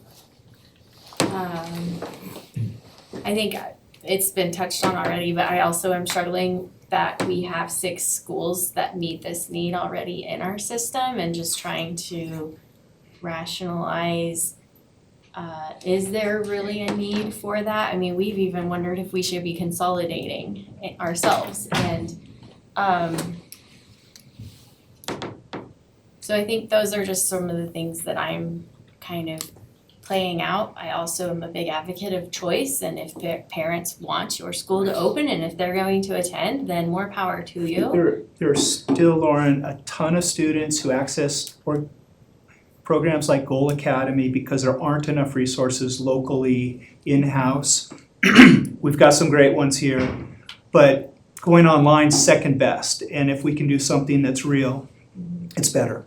Have you guys researched some of the other schools in our portfolio? Like, have you spent time looking at Tesla, Bijou, like just to really get an understanding of what is already offered in D11 and how you can pivot and do it differently? Yes, and we've met with them, and I wouldn't so much say how we would do it differently, but how we would complement them and where we would fit into D11. And as Brad talked about, given the location, you're also talking about, some of those D49 students as well. And I know that's, not within the purview of this district, but again, it's about choice. And so when you have the project-based learning and the trauma intervention that's able to really help kids with those barriers, plus we go longer, our school year goes longer. It's online and it's the traditional textbooks. So it's all about meeting these students where they're at. And so in that sense, it's a complementary school in D11. It brings to the table a system where, as Brad mentioned, the staff and student relationship is so key, because it's not about, what is so different about this school. It's about this school bringing the difference that the student needs in real time. And that's why the other schools have been successful. I think that's all the questions I have for now. Okay, thank you. And I don't see Director Jorgensen's hand up. Director Jorgensen, if you have questions, please raise your hand up. I've got a couple of questions. Okay. Okay, thank you. As far as enrollment numbers go, have you reached out into the community, gathered any feedback as far as commitment goes for this type of school, if there is a need for this type of school, and projected enrollment that you anticipate for that first year? what's your commitment level So from I that? believe we've got 189 letters of interest. Okay. So, and that's defined in all sorts of ways, but we've had expressions of, some contact and some expression of interest. We're shooting to open at 120, and again, we're a ways out from that time frame. To sort of generally respond to both you and Lauren, I was here with Abby and another teammate. We met with Brandon and Scott Mendelsberg when he was here and did some of these tours that Darcy was referring to, a good year and a half ago, right? So they've been pursuing and considering and trying to cement what works, and that's how we got to the geographical decision and so forth like that. There's been some thought behind this. Thank you for answering that. And the second question that I have is, you talked about Goal Academy that is already there as an online program for students to access in District 49. Fully aware of the drop-in centers and, Citadel, yes, I get it. Awesome. I'm their authorizer, so I know them. Yeah. Awesome. So why D11 at this point in time? Why 11? Yeah, why D11? What is the need for another school with this? When we talked about the redundancy, why D11? What specifically about D11 is attractive to you at this time? I'll just be really candid. It's you and your leadership and the remarkable surge that you've created in terms of choice and opportunity. I mean, I sat and I've been a part of a development of a portfolio of schools in a district, and what you guys are doing is remarkable in terms of just opening the doors and making education fun again, and it's been really wonderful to watch. Okay, thank you. Honestly. Thank you for your candidness. Director Art, you had some questions. Yep, I just wanted to follow up. It was mentioned that students would be taking 2 to 3 classes at once. So if this is about credit recovery, really though, that seems a slow way to catch up. So won't that increase the gap? Chelsea will say this much, I'm sorry to interrupt, Julie, I apologize, you weren't done. Yeah, so it just seems like it will increase the gap and slow graduation. So We're oftentimes, we can educate kids until they're a little bit older than the traditional graduation. And what pathways and now. Can you mute? Yeah. Well, pathways and now and now Gateway hopes to accomplish is making sure that the kids walk through each goal. And so they really circle back. I talked about this 45-day cycle. If you're not 70% achievement through what you're supposed to do, we get back over and we start back over so we're just actually being successful. So we might graduate at 19, but we're going to graduate, and that's the goal here. we graduated 19 to 21 also. Understood, So but that's why we condense and make sure we're focused and we have success at those levels. That's better than having, 5 C minuses. We want 3 B pluses. That's what we're doing here. Okay, so you're just willing, the 2 to 3. Chelsea wants to speak to that, I'm sorry. Okay, yeah, that sounds good, thanks. Yeah, and sorry about any background music. I'm at a hotel for one of our school's graduations, and there's live music at the hotel, so I apologize if there's some background noise. I just wanted to clarify the 2 to 3 classes. So that's typically how we start a student off who's new to the program, just because there is a higher level of independence and discipline, and it's teaching them those study skills to be successful in the program, and eventually we'll add on. So students can take up to 6 courses, but we usually try to have them completely successfully do 1 or 2 at a time, just because they don't have to do everything concurrently. They can do those 2 classes over a period of 2 months and then start with another one. So they are still earning the minimum number of credits they would need to be successful in our school versus the traditional school, the same number of credits, if not more, if they are keeping pace with doing 5 units each learning period. It does translate to what they would be completing at their traditional school. And if they do want to go faster, that's when we add on those additional courses. But in my experience, like starting them off with too many courses, it's not setting them up to be successful. Director Nelson. So your other schools that your management program has in this system, are they this similar model of this credit recovery, and that if the student, you encourage them or support them going back to their home school I'm just wondering about the financial viability of, like, I love the concept, it's warm fuzzies, but financially viable, I just wanna hear if you've actually seen this prove out, that you can have kids be in place for a short amount of time and then they leave and you're not getting their funding anymore. Yeah, I think it's a double-edged sword, as we call it. You know, if they stay with us, great. If not, I think it's still great that they are able to graduate with their peers, with their friends, go to go to prom and everything with them. Our main goal, and this is something that Darcy and Brad kind of touched, but we're not here really to compete or anything like that. We really, really do want to complement and partner with all the schools, and we want the students to be happy. I think that is one of the biggest things that I've heard from students and parents, is that it's really just another option and choice for the students that fit them better, whether it's just, as Chelsea said, like a restart, and then they're able to actually excel and progress, and then they're good and they get to go back to their traditional schools.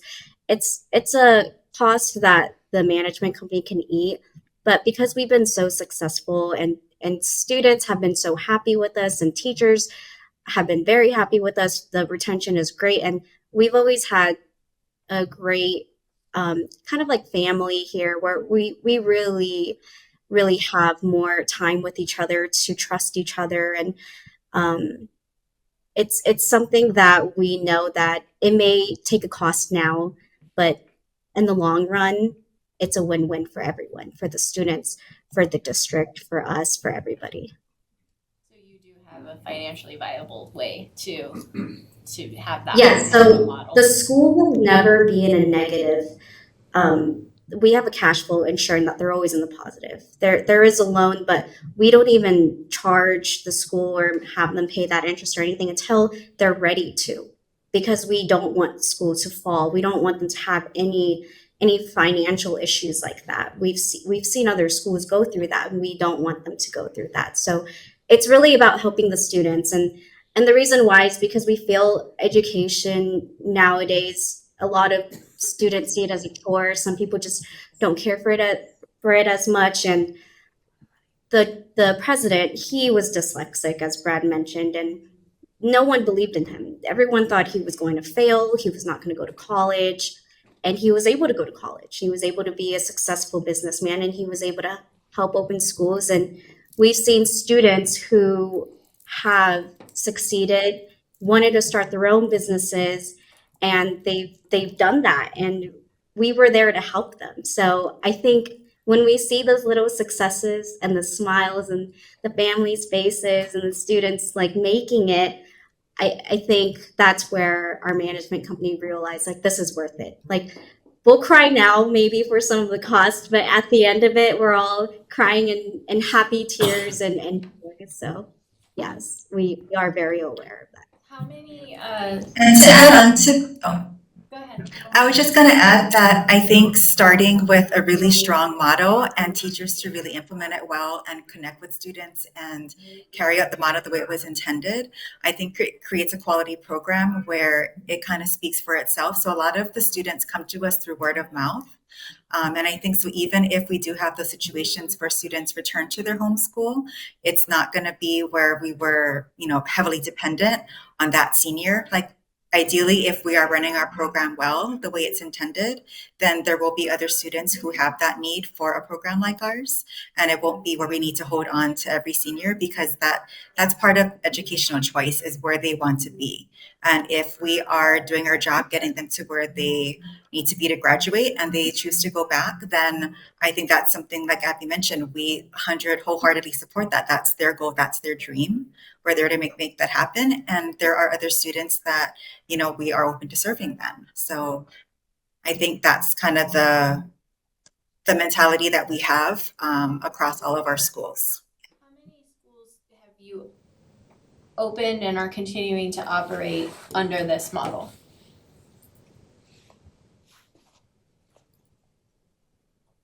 And if you want to get back to us later, that's fine. Okay, get back to us. add to that so many of the students that we're going to be actively reaching out to, because that's also really key here, right? Is finding those students that are at risk. And as somebody who's worked in the criminal justice system, so many people that go through the criminal justice system or have a teen pregnancy or whatever might happen, they are not seeking out schools, and sometimes their parents aren't even actively thinking about getting them back into education. Sometimes just a brief stay in the criminal justice system is enough to just derail a child. So we want to actively reach out to those kids, and that's why sometimes the cost is worth it if we're talking about, so what if they leave the school and go back to their original school? For some of these kids, the outreach of our organization saying, hey, how do you want to learn? How many of us know people that went through the criminal justice system that were actually brilliant people, that just had not so great backgrounds or not so great issues? And so those are the people that we want to catch before it's too late, before they're in prison for 10 years. And this could make such a difference. And it doesn't matter if they stay with us or if they go back to their original school, but it's about catching those at-risk kids and providing them with what they need. Thank you. We need to wrap it up in interest of time. So I at least gathered two questions Director Bank has asked about your current board members. It's still a work in progress, but if you can provide some details about your current board members, a little bit more specificity on their background. Okay, thank you. That was one. I can send their resumes. I have each of their resumes. Okay, please forward it to us so that we can take a look at it. And then Director Nelson's question about how many schools you have. Go ahead. I can speak to that. So we have 11. I was gonna say 9, but because we added 2 more campuses, so we have 11 total. We just opened 2 in Arizona, and we expanded in Idaho as well. So we have a total of 4 in Illinois, 2 in Idaho, 2 in Louisiana, and 3 in Arizona. And what's your longest running school? What's your longest running school?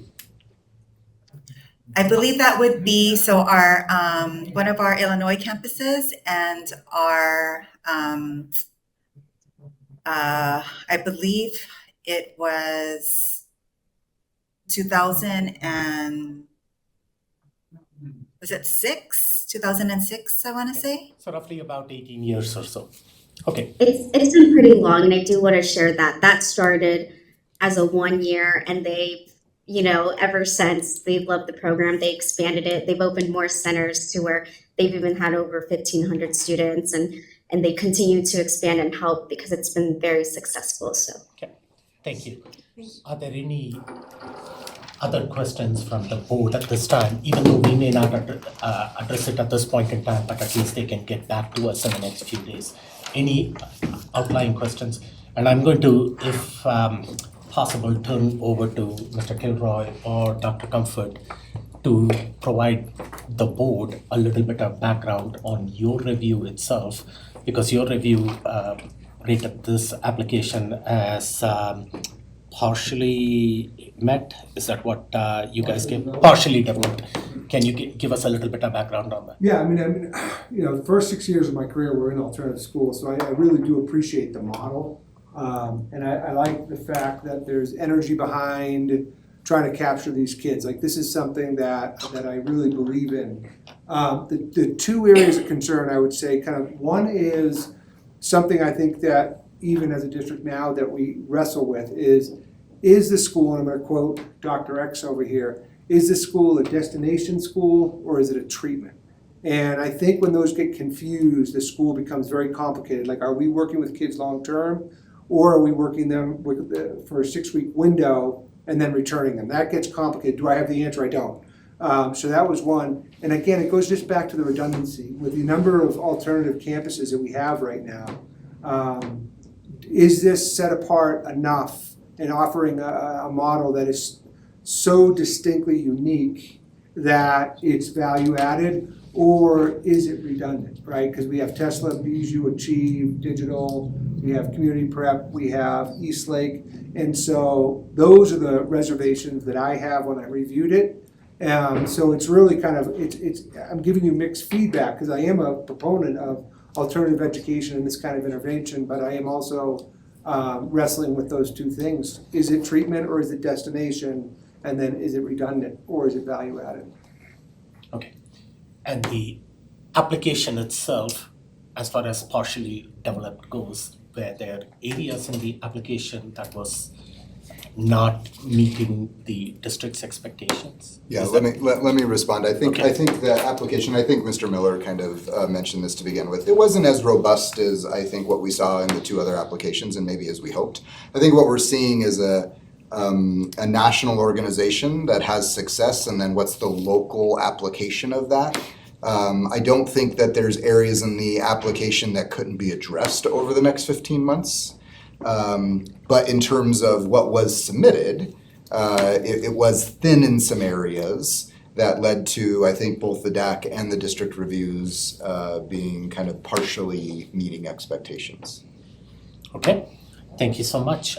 With that, we will wrap up this conversation. Thank you so much for being present here, the two of you online and the two of you in person as well. If there are any additional questions, again, board members, reach out to Superintendent Gall and his team in the next couple of days, and those questions will be answered. And Abby is going to send us the resumes of the board members. Good. Okay, thank you guys. Thank you. Don't get too eager there, Dr. Ross. Okay, we have a few more items on the agenda before we wrap up for the evening. The next item on the agenda is the Board of Education Committee meeting update. This was something that came out of one of our retreats, and how do we address committee meetings, the schedule, how it's being conducted next year. And this will also include the committee member composition as well. But first, I'm going to turn to Chief Otmer. I know that you put together a group of people to discuss this along with some of the committee chairs, update the board as to where we are. Absolutely. So I'll open with a bit of context about that meeting. We pulled together all of the committee chairs for the board committees. So that included DAC and all the subcommittees, the MLO, I'll not use abbreviations, the Mill Levy Override Oversight Committee. It's a big one. The Personnel Advisory Committee and the Benefits Insurance Committee. We went through a process where we put the board goals out there that are posted in the agenda item of finding efficiency and getting down to less meetings a month, ideally to one meeting day a month. Also making sure that we can have board members more involved and seek more community involvement. We know on several of those committees, we have open chairs that have remained unfilled for a long time. So that's all in the interest of getting more people involved, being able to communicate committee meetings happening on a night, and keeping that specific will help, we think, draw attention and involvement. So the committee sat down, they produced proposals before the meeting, brought those, and then we evaluated each proposal, finally landing on the one that's in front of you here that does meet the board ask of getting to one committee meeting night a month. We talked about that being Thursday evenings. I know there was an ask from the board in the retreat to see if that could potentially be a Wednesday meeting. The committee chairs all noted there are a lot of conflicts on Wednesday evenings for many people, so they felt like Thursday might be a better day to go to. We looked at the calendar for next year to see if the third Thursday a month would run into any breaks, and we found it didn't. You can see all of those dates listed in the proposal. The other thing we talked about was the amount of time that committees are currently spending within their sessions The Mill Levy Override Oversight Committee in particular has been working on a lot of efficiencies this year. The chair of that committee is Chip X, and he talked about right now his committee runs about 2 hours, but that's not always necessary. He thinks that he can work within a shorter time frame. So each committee kind of shared out how many times they're meeting during the year right now. The DAC Budget Subcommittee shared that was 5 to 6. The full DAC mentioned that they meet every month. DAC Accreditation noted that when we put subcommittees in place, there's times during the year where they have a heavier workload and then a lighter workload. So DAC Accreditation in particular, when we bring you school improvement plans in the fall and they bring reports with all of those, that's a heavier workload time for them where they may need more meeting time in August or September as they're reviewing those plans. And then at other times during the year where data's not back yet, they might be able to cancel a meeting. So we talked about all of those kind of structures and brought this proposal where if everyone's meeting on the same night in a month, we would be able to start some committees earlier. The Benefits Committee and the PAC Committee in particular have a lot more staff members on them than community members. A 4:15 start would allow for most committee members to be there on time. We did talk about if there's a teacher who might be teaching until that point in time that we need to put a sub in place where we could look at that, but the committee chairs are both employees on those two. It's Tanya Nash runs the Personnel Advisory Committee and Jessica Bullock runs the Benefits Insurance Committee. They didn't think this would be a problem for their meetings to run concurrently or start at 4:15, and both of them said oftentimes they don't need an hour and 15 minutes, so they might even be able to start at 4:30 and just run an hour, 4:30 to 5:30. The 5:30 to 6 o'clock time is kind of a welcome and district context session that if you were on PAC or Benefits Insurance, you could stay for that session if you wanted to hear more. Oftentimes at all of these committee meetings, there's some redundancy in that they ask for district context that we represent at each of the meetings. And so this could be a way to welcome in. Also, if we're seeking input from other people who haven't joined a committee as a voting member, but they're starting to want to sit in and audit the different committees and see what that's like and where they could get involved, this could be a place where we could welcome them in, explain the opportunities, we could have staff members present to be able to do that and help align personal interests to the volunteerism that people want to express and do. Then from 6 to 8:30, committee chairs would be in charge of kind of dividing that meeting time out. So for example, the DAC does have several subcommittees.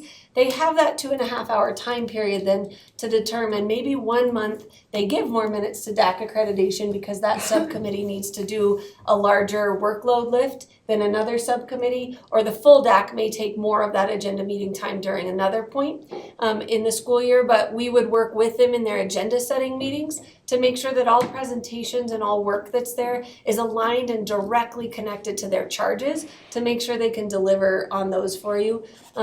Specifically with all of these committees, there's statute tied to it. So we need to make sure that we're meeting that statute, but that there's also efficiency in the work, that we're keeping honed on the decisions that are at hand and informing those through presentations, but also through committee conversation. Several of you know that they went through redesign last year, many of our committees. They had new commitments that they put up front in those meetings. And what we're hearing from community members is they like to be at a meeting where they get to talk, not where they just sit back and listen to a presentation the whole time. So we're working on fostering more interaction in all of those committees, which we can continue to do through facilitation in these as well. That's my summary. Okay, thank you. It's impressive. A lot of work went into this. I'm thankful for what you were able to do in coordination with all the so board, you had an opportunity to take a look at this. We've also had some feedback received from individual DAC chairs or the DAC budget subcommittee chair as well earlier this evening. Right now the proposal is to have one third Thursday, 1 day in a month that will encapsulate all the meetings. Now, it's not required that a committee member is going to be attending all of these meetings, so their presence is going to be from 4:15 to 8:30. There are going to be some of them that are only in a specific committee and may come at a later point in time. And then you said that budget only requires about 5 to 6 meetings in a month? That's what they did this year. Okay. It may 5 change to next 6 year, you know, meetings fully.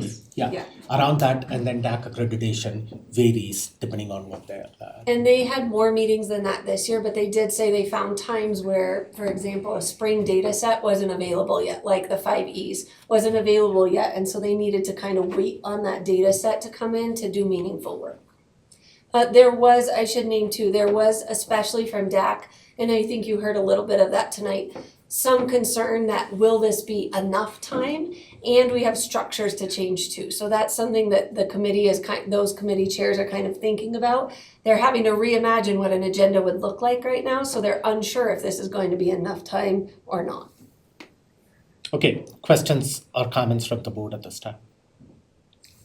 Dr. Banks? I'm still not convinced that that this is viable for the volunteers that we have who come in and put their time into this. Looks good on paper, but as I'm just not convinced. I'll stop here. Okay, anybody else? Dr. Rock? As someone who has availed themselves of trying to attend many of these meetings because they give incredible background to the work we depend on and the decisions we make, I wanted to hear out the proposal. I want the feedback on that, but for me it was exploratory, and one meeting a month doesn't do it for me. And it really, I always suspected it wouldn't. I was just willing to explore it. But and there was a criticism at one of the meetings recently about maybe it wasn't criticism, it was about super volunteers. And I don't know if it was discouragement that we didn't need them, or it was just an attitude of someone that doesn't think there are people who want to be committed to understanding what's going on at many levels. But for people who do want to be involved or be following all of the committees, this plainly just does not work. And so I, again, appreciate the exploration, but I cannot support that. Director Rod, if I may, I think it's fair to appreciate super volunteers because they commit a lot of time, and also acknowledge that our current structure doesn't get broader voice from the community. While we have more committees than most districts, if you look at membership and you look at the size of our organization and the amount of people, we are not hearing from the majority of our district. And so maybe this isn't the solution for that, but that's fair, that's the board's decision. But I think personally, for me, it doesn't feel like we are hearing from the community in our current setup. And while we have calls for membership and all of those things, we still sit where we sit. And so actually we're over-reliant on super volunteers. We basically right now are like, please do multiple things a month because we're not getting to the larger community. I agree, but I don't think that going to one meeting, one night where there are overlapping meetings is going to solve that membership problem. I mean, if nothing else, it makes it harder because if you cannot make it on this one night, you are completely wiped out. Versus like accreditation right now meets on Mondays.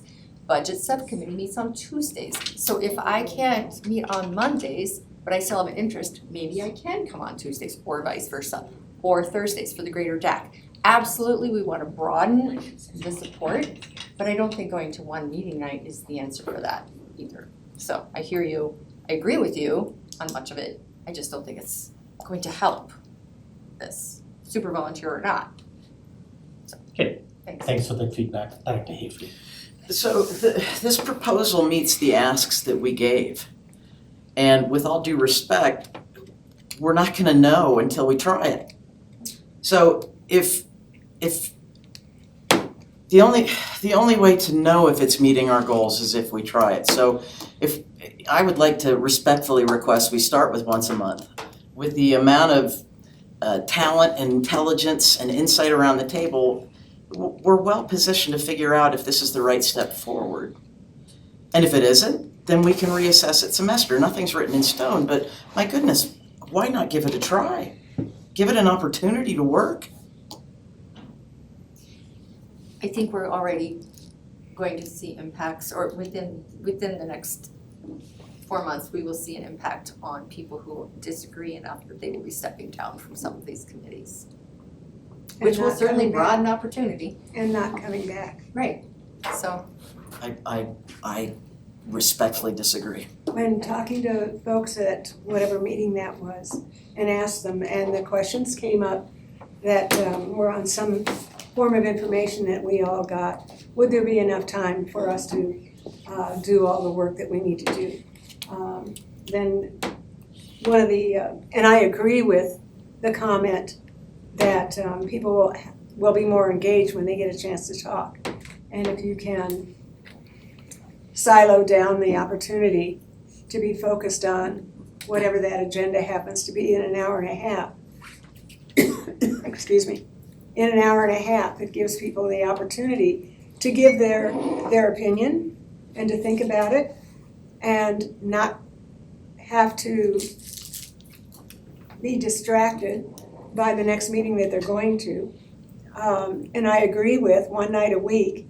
If you can't make it on that night, then you're out of all of the luck that there is. But I finally go back to the comments that I got from the people who were actually at the meeting, and they were discussing this. And I asked them, I'm a board member, I'm adaptable, but you all have put your time and your energy into this. And when you do, what do you think about this? And I kept my thoughts to myself, I hope.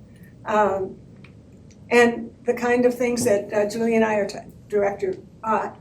are talking about are the same things that we've heard from the people who actually attend the meetings and do the actual work, where I'm an attendee. So I don't have to be there. I'm there in a capacity that gathers information. I want to hear what people have to say. People who actually go there want to learn more of what's going on. They want to be able to be ambassadors out into their neighborhoods. The opportunity to give them more chance to talk, I think, is going a long ways, and I think we'd get better participation if that were to happen. But that comes with having people feel comfortable with what's on the table and the environment in which they are in. I'll stop there. Director Nelson. So I fully support giving this a try. And I just want to put it in context of that many of our committees do already meet once a month. We're just asking that it all be on the same day so that it is more accessible for the board members to attend and participate, and to also continue to help focus the work and make sure that it is value added, because we're really trying to do some great things in this district, and let's make sure that our committees are helping contribute in a positive and meaningful way. And so by shifting to this one day a month, and I'll just remind everyone, it was like 2 weeks ago that there were 4 nights that week that we would have been away from our families had we tried to attend all of the meetings. We happened to not have a board meeting that night because staff were presenting in Denver, so that's like an unusual situation. But there was an accreditation meeting on Monday night, a budget committee meeting on a Tuesday night, normally Wednesday, and then a DAC meeting on a Thursday night. And I went to 2 of those, but it's just, I have used that phrase, super volunteer, and it being not as a derogatory way, but that we are having such high expectations of people and how they dedicate their time and energy to support this work. Can we make an adjustment that it is easier to ask someone to join a committee when you say it's the 3rd Thursday of the month instead of it's this and this and this and this? And so I fully support this. I think at this point we're 2-2. Okay. Director Jorgensen, not Director Carey. You have any comments? I'll wait for Jason. He's got a thumbs up. And what do you have a thumbs up for Director Jurgensen? I'm on the Hafley Nelson team here. Great. That was short and succinct. Director Carey. I'm trying to remind myself as someone who has the least touch points to committees just because I have a full-time teaching job and 5 kids. I'm looking back at the task timeline to just kind of refresh my memory as to the specific problem that we're trying to solve. And it's providing a mechanism for board members to be able to attend meetings more regularly, have better access to the voice of the community, try to, to maximize participation. I will just say I'm going to respectfully disagree with you, Director Bankus. I don't think running meetings to optimize for people talking is a good way to run meetings.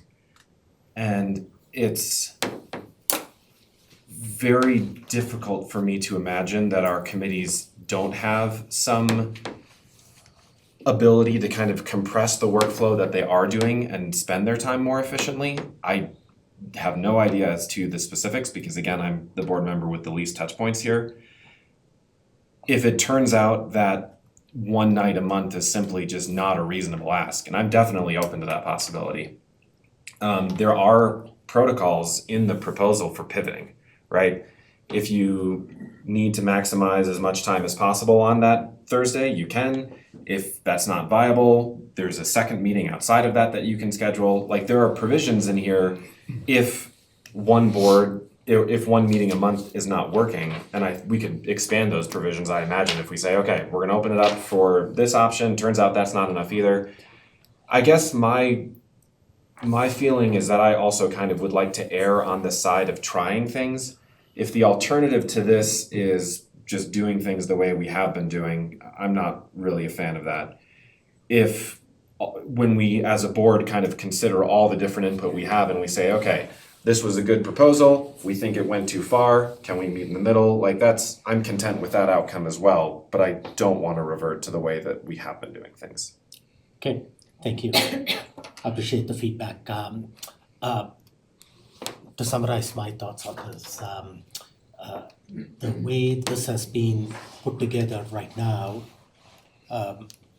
the DAC chair and the subcommittee chairs have the option of using the time from 5:30 to 8:30 in any way they see fit to meet the needs of that committee. Would that be a fair assessment? That's fair. I do think DAC and their subcommittees will need to coordinate on their agenda planning. Okay. Jason, you have some thoughts? Go ahead. Yes, Director Carey missed one point. The other point of why we asked for this was to keep all of our teaching staff, central admin principals. We wanted to lighten their workload as well and try to consolidate their time that they would be spending outside of normal school hours as well. So this plan also delivers on that. Okay, great. Thank you for that feedback, Director Jurgensen. So going back to what I was stating, that 5:30 to 8:30 time is available. If it is going to be a time where the DAC needs to be for a longer period of time, or one of the subcommittees has to break into not 1.5 hours, but they need to meet for the 2 hours, they have the option of doing it. Where there is going to be some conflict is if you have a member who's serving on multiple committees now, then they may have to select which committee they end up serving on. Okay, and then there is an option that's built in fine print that is out there at the bottom. At a second meeting outside of the third Thursday of every month is provided if necessary, as needed, based on the agenda planning that happens that month. Could we possibly set that optional day as like a fixed day on the calendar? I'm just throwing out like a fourth Tuesday in every month, so that if that second meeting has to take place, that's also informed to the community. Then they can circle that in a calendar, that is an additional day that they may have to keep open. Is the board open to that? I'm open to that. Okay, great. He's raising his hand again. Oh, he just gave a thumbs up. Thank you. So right now, the board had a discussion about this topic and you got where we at least want to try this out, okay? And probably a good point to test if this has been effective would be at the end of the first semester. So we can try it out for the first 4 or 5 months, whatever it is, and then in December, before we start the second semester, we can evaluate at that point in time and see if we need to go in a different direction than what it is. What are our measures of success? Yep. Because Yeah, that's something that even Ms. I would say Clausen. just doing this is the success, like that, so that's my definition. Well, I mean, if participation is going, So increased participation? yeah, one of that is going to be that increased participation. Or if it is the other way around, if it is participation plummets, that may be another way to measure. I'm happy to reconvene all the committee chairs and dial in tighter metrics and bring those to you of here's how we'll know if we're meeting, but I do think that's one of them because it was one of the stated goals. And I think for me, it's also like, are they accomplishing their charges? Yeah. And then making sure that the agenda aligns to their charges, because I've been to some of these committee meetings that's a really hard connection of the presentation I'm seeing versus where's the charge of why they're getting this presentation. Was it interesting? Sure. But if it's only being given to like a room of 15 people out of 22,000 students, how is that benefiting the district? That's the disconnect I see sometimes, so. Can I make a comment on that too? I think that sometimes they have an ask and the staff comes and presents something that isn't quite aligned to the ask.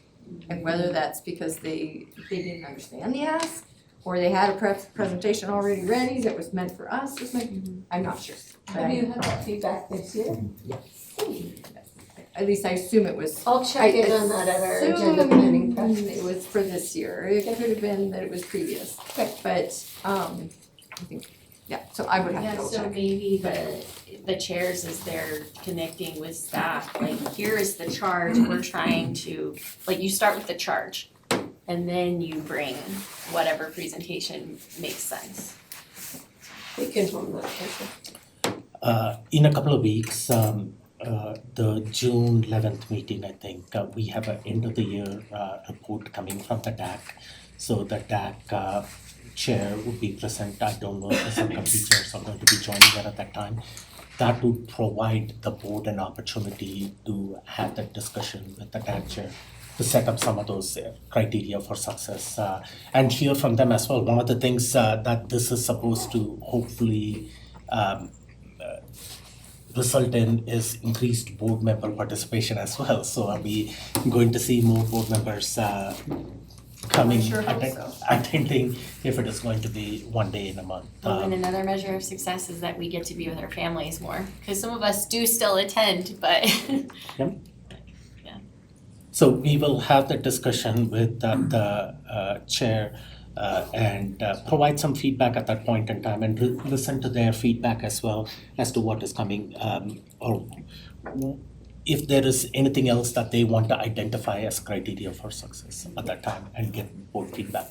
There is one more thing that we needed to talk about, which was the committee membership code of conduct. I think you attached a document, I saw that, which is the committee community agreements that was developed.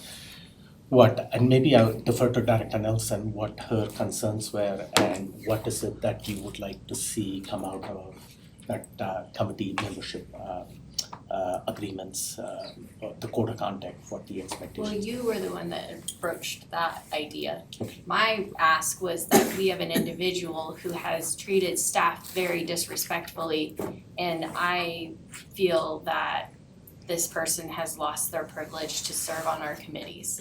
It was unprofessional and disrespectful, there was cursing in the email, and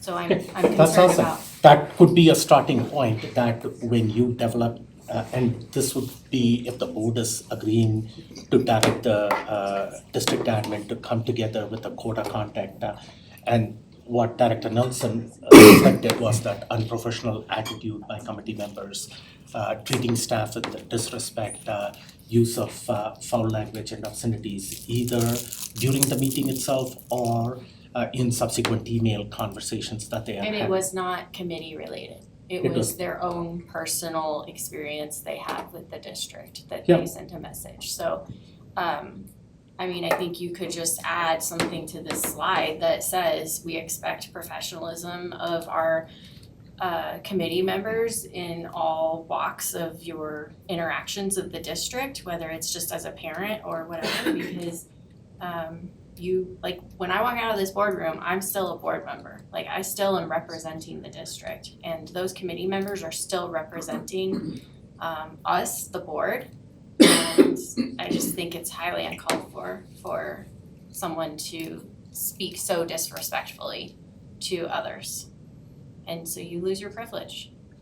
Do committees have anything like this already, or is this committee agreements document the sum total of what they do? That's the sum total for most. There's requirements that are logistical about how many meetings you have to attend to stay a voting member, I saw things that like in that. policy. Right. But we put this in last year out of their work in the design lab, and we can definitely add to and refine it. I think we could commit to bringing that back by June 11th too with those metrics, just to take a look at it of what we've got refining right now, but then it obviously wouldn't need to be implemented until August, so we can kind of take a look at it and then make sure that it looks good by the time committees start meeting in August. Perhaps you could get some committee leadership feedback too. Yeah, that's Because what- maybe that's that's what you're intended saying. in there, Okay, yes. sorry, yes, because they've had this whole year to work with this and think about it, and so, thank you. So going back to what Director Nelson was talking about, the committee members are a reflection of the board members as well, because this is a board appointed committee. So there is a urge from the board at this time that they conduct themselves in a professional manner with respect and treating everybody with respect. And not only inside that committee meetings, but in their day-to-day interactions with staff members. I'm not talking about outside of school settings, that's their personal life and they've got freedom of speech to do what they want to, but when it's district-related matters, there is some expectations of professional conduct out there. If that can be captured in what you are putting together, if you need to interact with the committee chairs in developing that, but they will also be there at the June 11th meeting, so this could be presented to them, and the expectation would be delivered to them that as they seek membership to each one of those committees, that this is the expectation that the committee members have to meet those check those boxes. Absolutely. Okay, and if they don't, if they've already exhibited conduct that doesn't align with that, then you got the answer. Okay. Okay. Anything you want to add, Director Nelson? What are we doing about this individual and their future membership? Do you want to bring this, like, are you talking about for this year or are you talking about future years? For this coming school year, Yeah. the DAC is currently asking their members who is interested in participating next year. Yeah. This individual has expressed interest.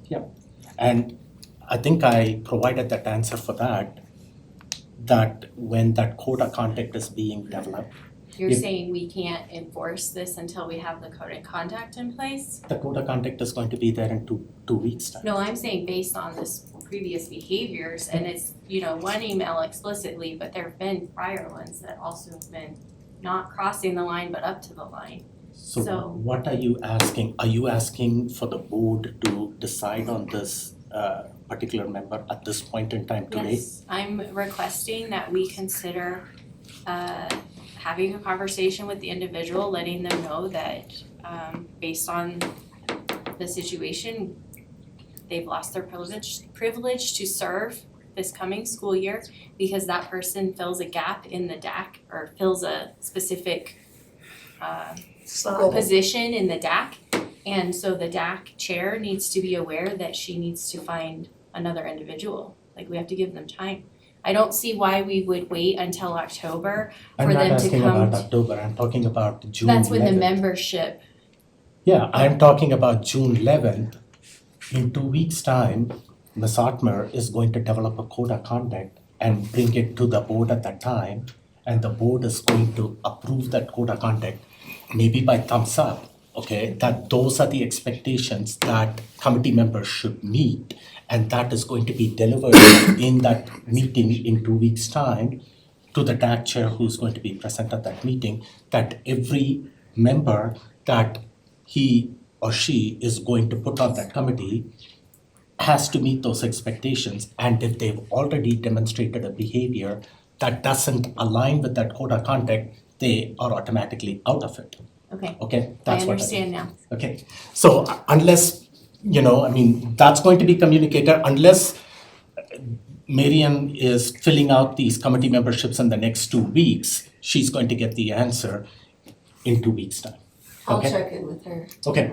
So Director for Banks. clarification, what's the mechanism that a committee member will be removed? This will The come out in mechanism, 2 okay, weeks. if this was going to be an item that so in September-October timeframe, usually the DAC committee memberships is formally approved by the board on the board dais.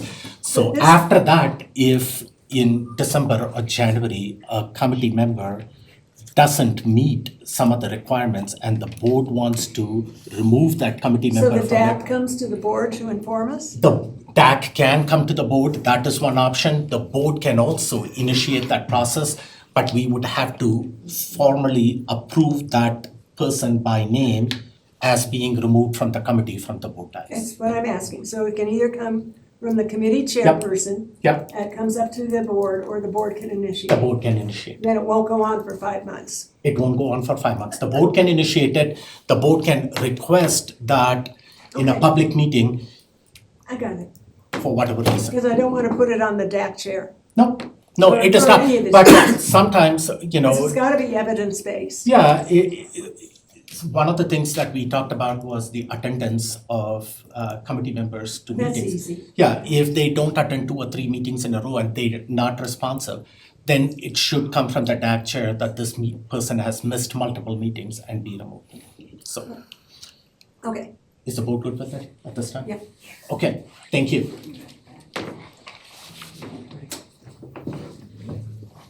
Okay, we have 2 policies that have been presented to the board. Some of this came out of the discussion that took place at the board retreat, and during that time, and I'm trying to recall, Director Jorgensen was one of the board members, and was it Director Nelson? You were also assigned to look at those policies, and 2 other policies are being brought up at this time. One is going to be policy IMD, which is Observances, School Ceremonies, and Display of Flags. Dr. X is here, and Director Jorgensen is also present remotely. Do you want to start off, Dr. X, in providing what is it this policy is addressing at this point in time, and then Director Jorgensen can provide some context. Both policies this evening, as you mentioned, were introduced by Director Jorgensen, and the first one, IMD, is an existing policy that has some revisions, and it deals with observances at school as well as displays of flags. I'll hand it over to Director Jorgensen so he can comment on the revisions that he's made. Okay, Director Jorgensen, could you comment on this policy, IMD flag policy? What is it that you are bringing in front of the board at this time? Yeah, absolutely. A couple pretty simple edits. One stirred from the fact that I talked to a couple elementary schools around the district where the old policy stated that schools were given the opportunity to say the Pledge of Allegiance daily, and that opportunity was done during maybe cafeteria time or open recess time or a before school program, and it was frustrating to me to learn that not all of our schools gave the daily Pledge of Allegiance in the mornings with their morning announcements. So that was one piece there. The other piece that drove the edits to this policy was what I've spoken on for a couple years now in retreats and otherwise, in just creating neutral learning environments that are free from distractions. So what better way than to have government funded schools that only display government flags. So there's the edits in here are corresponding with that to include, military, prisoner of war, the state flag, United States of America flag, and then any branches of the military. So keeping it focused on the United States of America. That's about it that edited to this. Dr. Nelson, since you worked with this. I just helped proofread like Okay. grammar and Okay. everything, so But anything you want to add to this policy at this time? Okay, I don't think so. okay, board. I guess I'll just, sorry, really quick, if there is like a specific lesson where a teacher would, or a student would like to demonstrate a flag of some other sort, that's fine, but then it's for that lesson and it's not to remain up for long periods of time. So that is covered in the bullet point 3, right? A Yeah, flag number displayed 3. temporarily. Yeah. Okay, okay, Dr. Backus. I want to thank you for putting in that flags from different branches of the service are allowed. I think that's important. I think that we are a military town with 5 bases, and a lot of our children come from military families. And so I want to thank you for your acknowledgement of the benefit and the value added that our military families make to our community. Second? That's it. Okay. You got, Just give you good, no, I'm fine. okay. Anybody else, any comments on this at this time? Director Roth. Thank you. Several concerns. First one, First Amendment rights and academic freedoms. So I guess that's 2 for 1. Just moving on from there, Colorado Springs has a flag, so now we can't fly it anywhere. Not that anybody knows that we have a flag, but it does, and so we might want to add an exception for that too if we're busy adding exceptions. I don't know if any of our schools have flags. Doesn't Coronado have a flag? Didn't somebody? Yes. They had it at the graduation. Okay. Yeah, We that's have- where we saw it, at graduation. So we have confirmation that Coronado has a flag, and now they can't fly that. And I realize I'm being a little facetious here, but that's what this policy says. So now we're gonna have to make the list longer of exceptions. A number of our language classrooms where students are going to learn a world language probably have flags up year-round to educate our students on the foreign countries that speak the languages. Like Spanish could be have flags, a Spanish classroom could have flags for Colombia, Guatemala, Costa Rica, on, Mexico. And now they can't have them there unless they're up occasionally or temporarily. So I question our occasional and temporarily references. Students' heritage being honored can't be done except temporarily or occasionally. Flags on existing maps and books and murals, and we're supposed to have people spending time to police these things would be a concern. And I wonder who's supposed to do that? Is it the superintendent? Is it the teachers, the principals, area superintendents? So I have some concerns. Although you can get prior permission, so that's number 3. A flag displayed temporarily for a specific educational lesson or historical purposes with prior permission from the superintendent or designee. So That's part of approved curriculum, then it's already approved. maybe, I don't know. Which would be flags or, for an instructional lesson. I don't know how you'd fit, the 30 different flags of South America in a classroom at the same time anyway. I could do it, don't worry. Actually, I've seen it too. Yeah. And not be That's not the too busy or point. distracting. But yeah, it is, and that's not the point. Excuse me, keep going. Okay, just to include flags displayed as posters or stickers, I think I just took a World War one or two poster to a social studies instructor, and it said something like, join the French resistance, and probably had a flag of France on it, but it was, it's a pro-US historical poster, probably would not be allowed in this policy. So again, we go back to academic freedom there. That social studies teacher was really trying to make their classroom relevant and interesting. But I don't know, maybe I have to go collect it. Do college pennants count as flags, college flags? Because you walk into some of our schools and that's there to inspire the students. So again. That was something that I left open, that I would consider adding in there. That is kind of a gray area that we could be clear on.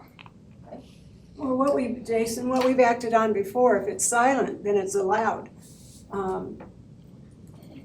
So I don't see pennants being an issue, college pennants being an issue. We can happily add number 4, pennants of higher institutions to, however you want to word it. Inspire students to further their education. Just to provide clarity, if we are specific, I think there is some language in there. No other flags shall be present on district property to include flags displayed as posters and stickers. That's a statement that is there. So I would take that as anything that doesn't belong in what is described in this is not allowed, including pennants. So if that is something that is a priority for the board, and it is for me as well, I have been in several schools where those are prominently displayed, and those are for motivating kids to pursue that, whether it's Harvard or Yale or whatever higher institution, CSU, whatever that may be. So I would personally like to see that as well. And You personally what? I would like to see that exception being granted. But I think we could add that in. Okay. Yeah. And then the item on a poster, to speak to Director Ott's question, if you have a poster of, French revolutionaries fighting with the French flag, and it's, that's up for your unit, that's not a poster of a flag. That's a poster of your curriculum. So this isn't referring to a poster of, maybe you don't have an actual pirate flag, but you have a poster of a pirate flag. That'd be what we're talking about here. I think that's very confusing. It says no other flag shall be present on district property to include flags displayed as posters or stickers.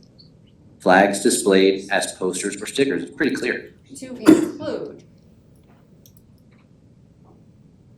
So to me, it's clear that if they are displayed, flags displayed as posters or stickers are included in no other flag shall be present on district property. So. I think your caveat is you're asking to include flags displayed in posters. I'm saying as posters. I'm not sure what your issue is. What? The policy says no other flags shall be present on district property. Mm-hmm. To include flags displayed as posters or stickers. Got it. Right. So if the French flag or a Mexican flag or any other flag is displayed on a poster, to me, this says it is not allowed. Is that not how you read it? That's how I read it. That's how I read it too.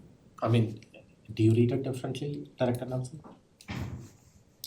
I understand what Jason is saying. It's not like the actual cloth flag, but it's the paper. poster, yeah. So how do we word that then that makes sense to you guys? Because if it is like if it's a lesson on Mexico and or the French Revolution and it's got words and there also happens to be a flag, like that's part of the lesson and that's in here.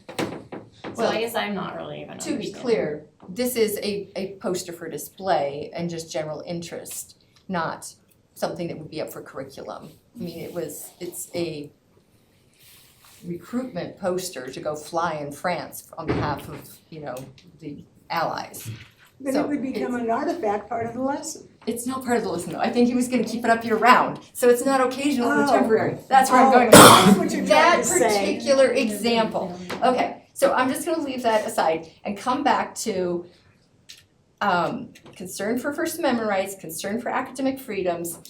How in the world does this increase our academic outcomes? How does this support students? And I will tell you that I think that based on what has been previously stated by Director Jorgensen and others, I'm thinking the real concern is about pride flags. And let's put out that elephant in the room and say, if pride flags and other flags that are supportive of a certain group of our students, if you take them out because you think it's going to make things more neutral, which a pride flag is, it shouldn't be a question of neutrality. It is a question of showing that you care about these students who are often marginalized and sidelined. So I just want to have you all be really clear that I think that's what this is aimed at. And it seems a shame that we are going to dictate to our staff that they cannot have pride flags in their rooms because somebody can't handle that. It's just But isn't that real? Like, aren't there students that they walk into a classroom and they feel uncomfortable because they have a different belief? And like, oh, my teacher is promoting this and it's not relevant to why I'm in school. Like, can we recognize that we have students that is the case? I think that the opportunity to show support for students who are bullied and discriminated against and have a conversation around that is probably the better outcome than pulling all of these flags out. And honestly, if, so there are gonna be so many ways around this anyway. I can take a rainbow and just put it across the room in a way. So I have just And that's gonna outwitted mean the Board of something Education. different. That's gonna mean something different to others, to certain people. Okay, well, I'm gonna start And letting. the point on bullying and harassment, like, that is not okay at all. So don't conflate the two, because like, no one is saying bullying and harassment is okay. And so by saying that we want neutral learning environments does not mean we're okay with that. And it to you maybe means being supportive, but to other students, it is not. It's the opposite. Because my guess is they're homophobic or something. So we're just looking. That's what it sounds like. No, I mean, there's not, it's not They just have the pride. different views and beliefs. It's just And not you just the, labeled them. it's not just the pride flag. There are lots of flags out there that, and I can think of two others, that I don't want to see in my child's classroom. The pride flag is not necessarily, okay, let me rephrase that. When I walk into a classroom, and I did not witness it, but I have heard, that when I walk into a classroom and there's a huge flag, one of the three that I'm thinking of, does that mean I have to ascribe to that belief, or else I'm not going to be accepted? And that's not right. What I want to see have happen, and again, I'll go back to, thank you for putting in the flags for the military services. I think that part of what we do in school is to give our kids the firm foundation of what it means to be an American. I think it's important for kids to know their state. That's a big deal. And leave it at that. I've also seen, if you go to another state, they don't talk about America at all. They only talk about their state. They only talk about their original culture. I don't think that's the proper role for public education. Public school is a foundation of this, and he put it right in the very beginning, and I appreciate that as well. Principles of our constitutional republic. That's what we're all about. And do we have First Amendment rights? We do. But we also have an opportunity to guide our kids in a way that says, this is the only place you're going to learn these things. And so I was in a crowd the other day, and we were all encouraged to sing America the Beautiful, and I looked around to see how many people, not educators, but see general public, how many people actually know America the Beautiful. It's part of our heritage. I think we have a focus on where we live, and we need to give our kids the opportunity to know that they are secure in the fact that we have the privileges that we do in this country. And I think that it's a distraction to have others.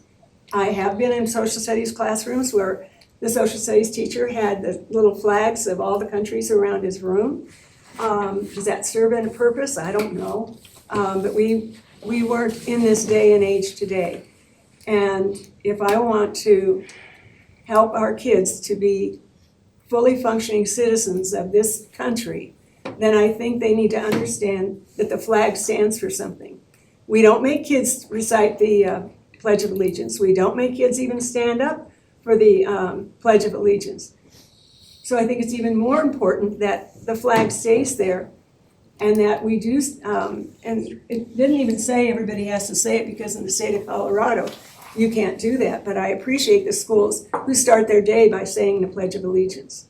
So now's the time for me to pull my flag out and just wave it, because I strongly believe that the role of public education is to give the kids the foundation of what it means to live in this society, be productive, and to understand their rights as far as what this country allows them to do.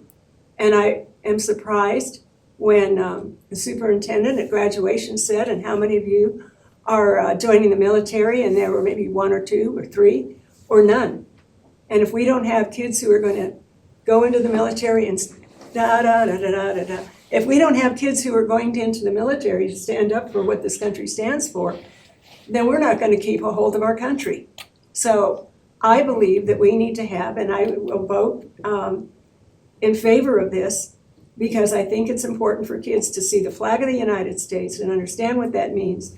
Because when you go into the high school classes and they teach you about revolts in different societies, revolts against the government, I don't want them to be distracted and think that running out into the streets, yelling and hollering and carrying signs is a way to effect change in the United States. The way in which we do that is we are a system of laws, and we as a school and a school district should have those guide rails in place so that kids can understand if they want to effect change. They do things like come to the board because they have worked with their leadership group and they want snow days. That'll be the example forever. That's how you effect change. Standing out, yelling and hollering, or walking out of a school, that's not how you effect change. Okay, so from what I gather, you are in support of this policy at this time. Okay, great. I'll come back to you, Dr. You What's your look question? you look like you had something to talk at the time in response to Director Art. Do you have anything to say?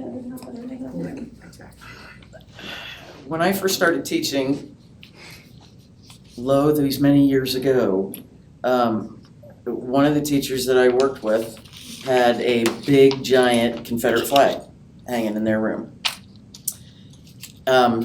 That teacher was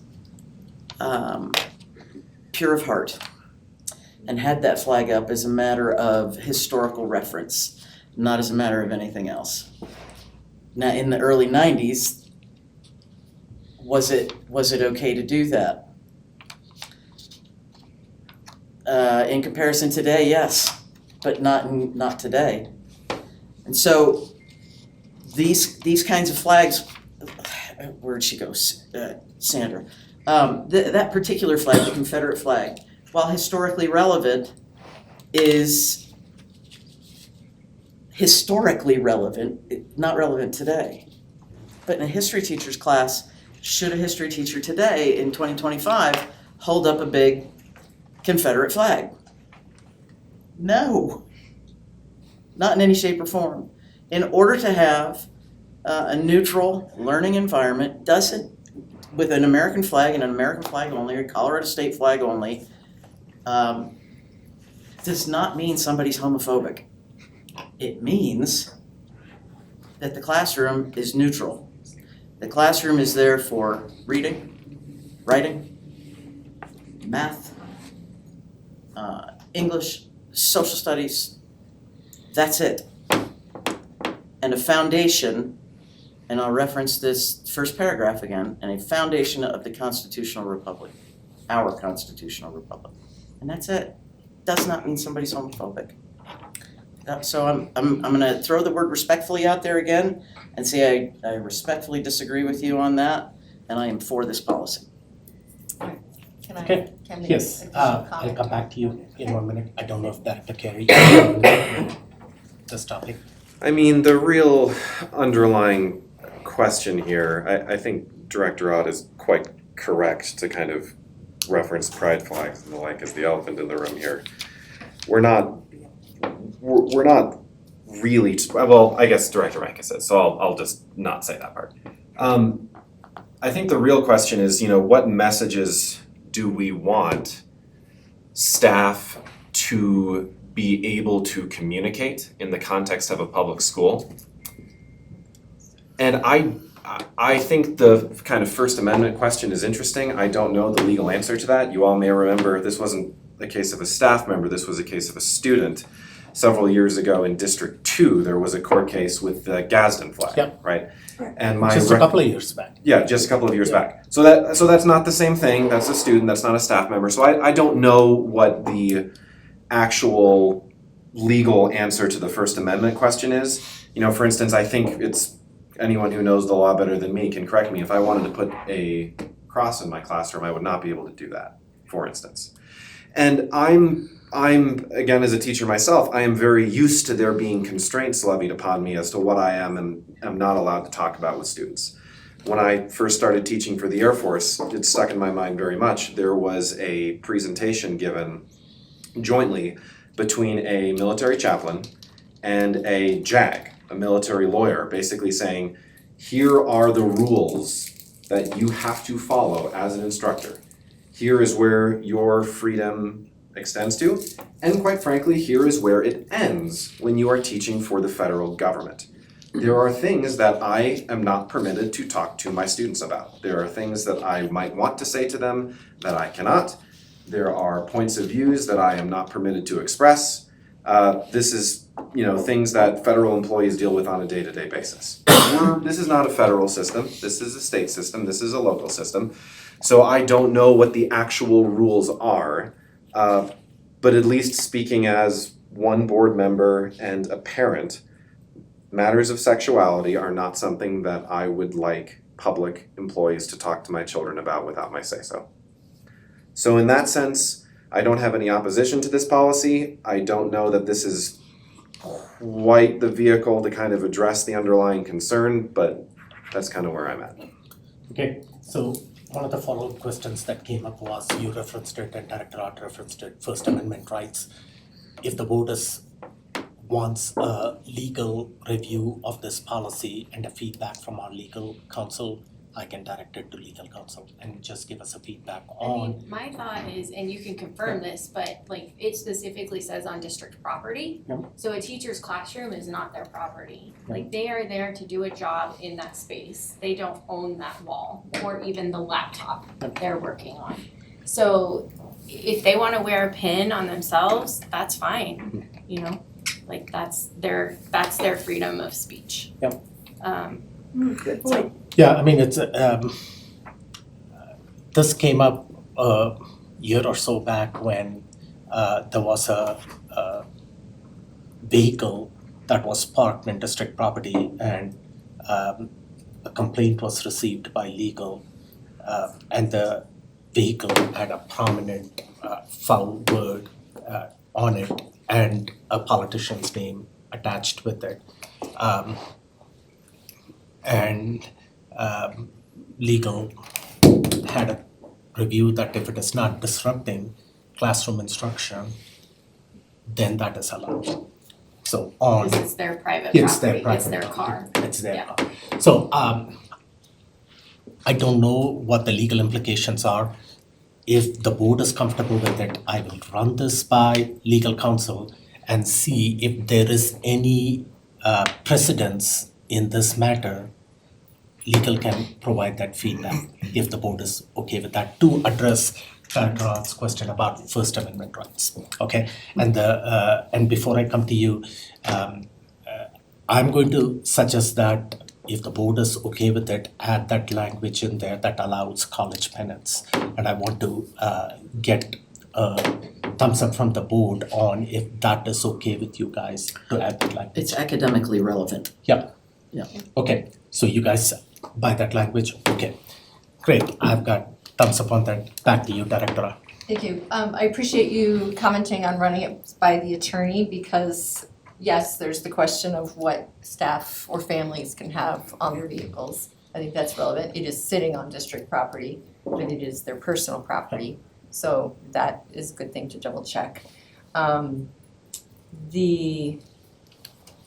Just also, the red line version I'm told is, in that last paragraph, I'm told that is in state law.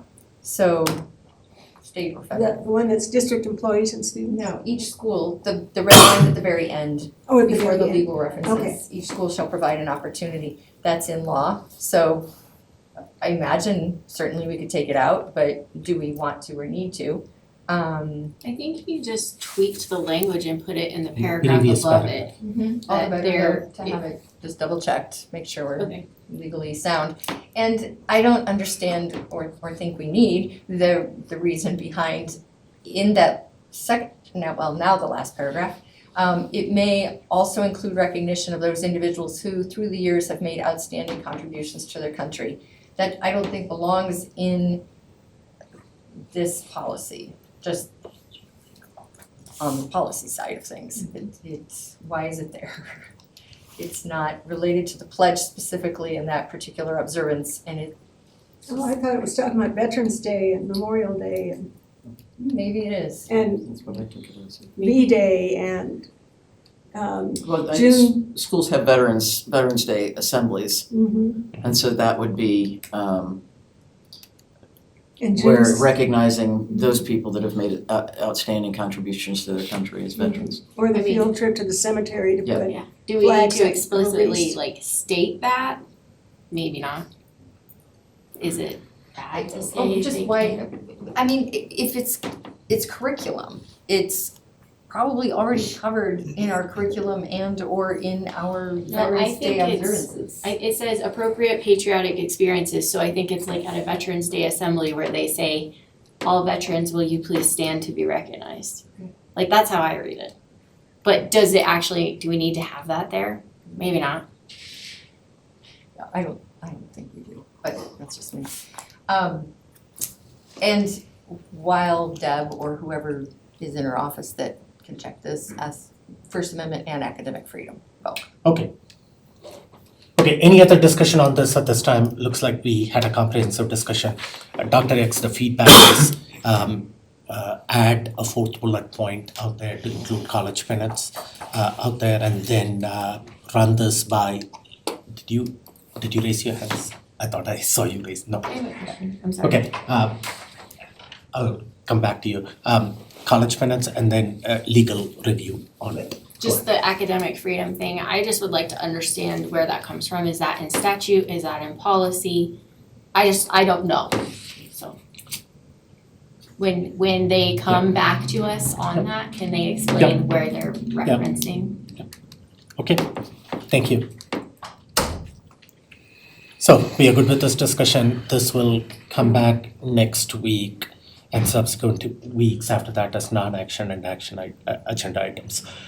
We have one more policy to consider, and this was brought forth again, I think Director Nelson asked By for Jason. something. And by Jason again. Okay, is this a new policy? This policy is not JBA. This is a new policy. Okay. Jason, Director Jurgensen, can you give us context a little bit on this policy and the language that is contained in this policy? Sure, and if I have to pause to cough, I apologize. Okay. So This policy has a little bit of a backstory. So if you allow me just to give you that, I think it'll help you understand where we're coming from with it. Both the CHSAA bylaws and the CADA, the Colorado Anti-Discrimination Act, require school districts right now to permit students to compete according to their expressed gender identity, regardless of their biological sex. However, CHSAA in bylaw 2830.1 acknowledges that allowing males to compete against females is severely limiting participation of female athletes. They confirm that allowing boy athletes to compete in events restricted to girl participants, quote unquote, would destroy the intent of the association to promote and encourage the growth of female involvement in athletic programs, end quote. Because we believe that severely limiting participation of girls and undermining the growth of female involvement in sports are both clear violations of Title IX. You remember I and a few other board members joined in a letter a while back that appealed to the Colorado High School Activities Association to align their bylaws with the requirements of Title IX. Well, CHSAA declined. So out of that, D49, our neighboring district, approved a policy like ours, JBA. And so just like we are considering tonight, knowing that the approved policy would generate opposition and potentially trigger legal challenges, D49 has filed a pre-enforcement action in the Colorado District of the federal court system seeking declaratory and injunctive relief in support of the district's commitments to all students. Now, they filed that lawsuit in a federal court because that's where it really needs to be sorted out. So I would say that if we're going to adopt this policy, which is similar to what D49's has, we would be well served to join that lawsuit with them. So this, again, the main point of policy JBA here is a few central purposes: to prevent sex discrimination by ensuring fair athletic opportunities for female students. As a father of 4 daughters now, I find that very important. To protect all students' personal privacy rights affirmed by the 14th Amendment, and to shield the district from liability under federal equal protection principles and Title IX. So this policy basically lines out the preserving fairness and safety in sports. It addresses critical issues surrounding athletic competition, surrounding and acknowledging biological sex in sports, focuses on fairness, safety, ensuring that girls have equal opportunities to practice, improve, compete, win, and earn scholarships. And it establishes that all D11 sports must be classified as boys, girls, or co-ed. Only boys may participate in boys teams. Only girls may participate in girls teams. Either boys or girls may obviously try out and participate for co-ed teams. These classifications also apply to shared spaces, including locker rooms and hotel rooms, to protect the bodily privacy for both boys and girls. And that's about all this policy does. Okay, thank you. Is this a policy, the language is there, Dr. X, in CASB recommended, not recommended, but this policy is, the language is not from CASB. Okay, board discussion on this specific, any thoughts on what? Well, I read this and I tried to look at it from 2 different opposing lenses.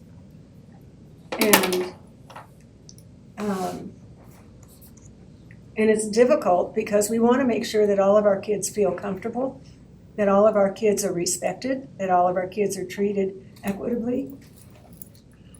And so I look at the one side that says, I have chosen to self-identify a different gender, and I want to be recognized as such.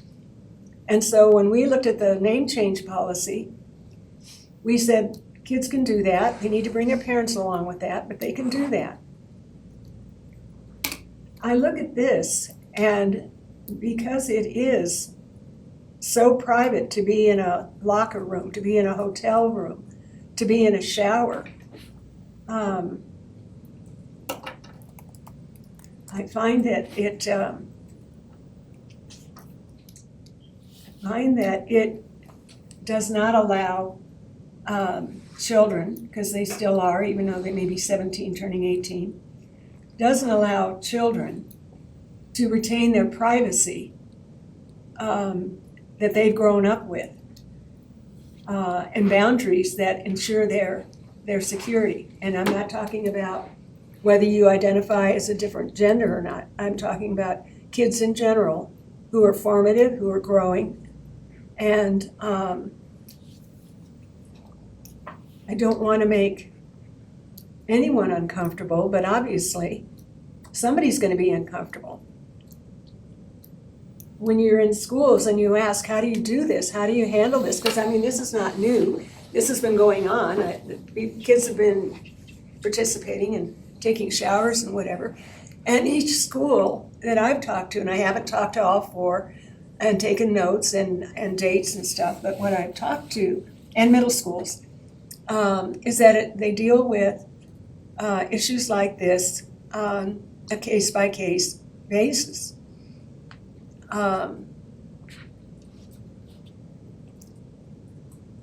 So when we look at this, we're going to make, no matter how we vote, we're going to make somebody unhappy. We're going to make some folks unhappy.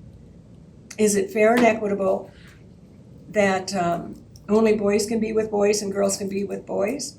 Is it fair and equitable to put a boy in with girls and a girl in with boys, especially when it's a contained environment? They're in school.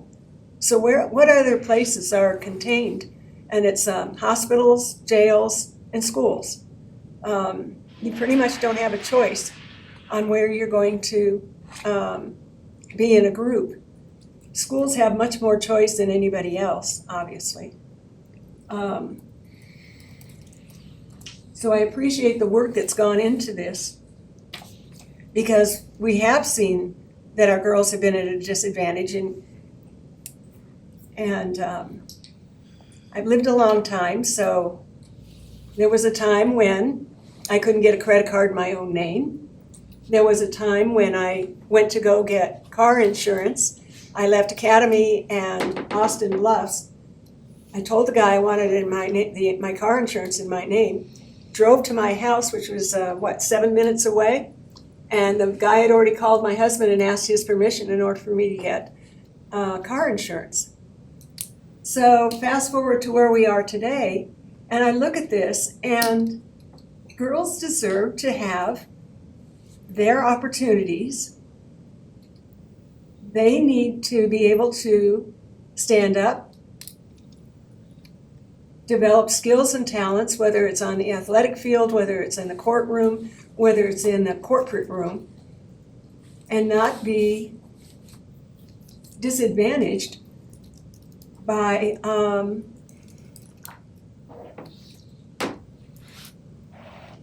folks who have made a choice, or maybe they haven't made a choice, that they just are convinced that this is the way they are.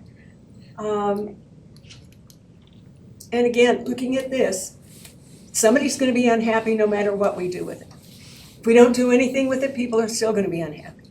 If we make a decision, people are going to be unhappy about one side or the other. So I'm listening to folks who talk to me. I'm listening to my own kids at home who are raising kids. And so I think that we need to take a stand. I think we need to let parents know, the majority of our parents know, that we are going to protect the privacy of our boys and girls. I think we also need to be really clear that for kids who fall into the categories or have identified as a different gender, that we on an individual basis will make allowances and do what we can to protect their privacy as well. Okay, thank you. So from what I gather, you are supportive of the policy. I am. Okay, thank you. Dr. Kim. I want to take a stab at trying to give some of the legal context for this. I am not a lawyer, so take everything I'm going to say here with an absolutely massive grain of salt. My opinion on this personally is something that I was very clear about during campaigning. It came up in door knocking, it came up in surveys, it came up at a forum, which is that sports ought to be separated on the basis of biological sex. And the reason I want to try to give some of the legal context is because my read is this is actually the law of the land currently, like already. So I want to just kind of try to take a step back, and now this is the part that you have to take with a massive grain of salt. Because in the vast majority of other contexts in the country, right, you cannot legally discriminate on the basis of sex. If you are hiring for a job position, or if you are, trying to decide who to give an award to, you are not allowed to take into account whether someone is a man or a woman. That is illegal to do. And yet, in sporting events, this is something that happens as a matter of course, right? Where I teach at the academy, there's a men's basketball team, there's a women's basketball team. In any kind of track or field event, results are separated, men's category, women's category. So why is that the case? Why are you allowed to do that? Why are you allowed to discriminate in this context on the basis of sex?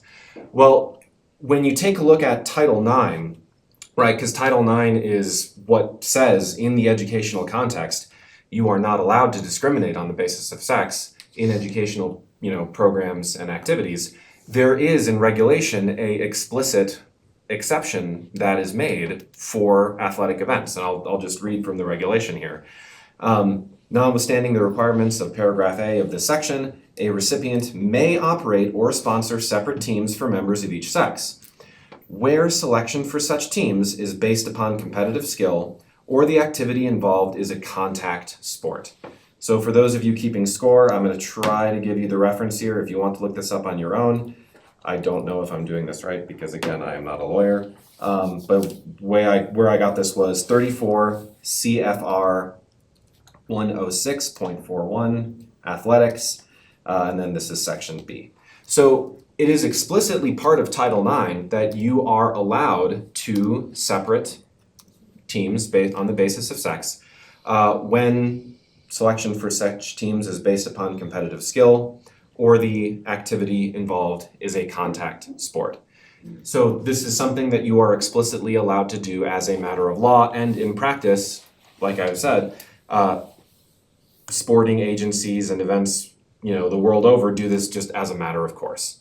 And the question then becomes, okay, well, what does sex actually mean in the statute? So that's a part of kind of active dispute in the law. Since kind of the 70s when this was first written, it was understood to mean biological sex. And then I believe first in the Obama administration, I'm trying to remember the exact timing of, I think the relevant court case is Bostock versus Clayton County. I don't remember when that was. But at some point, there was a Title VII ruling from the Supreme Court that kind of said, okay, in these contexts, we think sex can be meant to be understood as gender identity.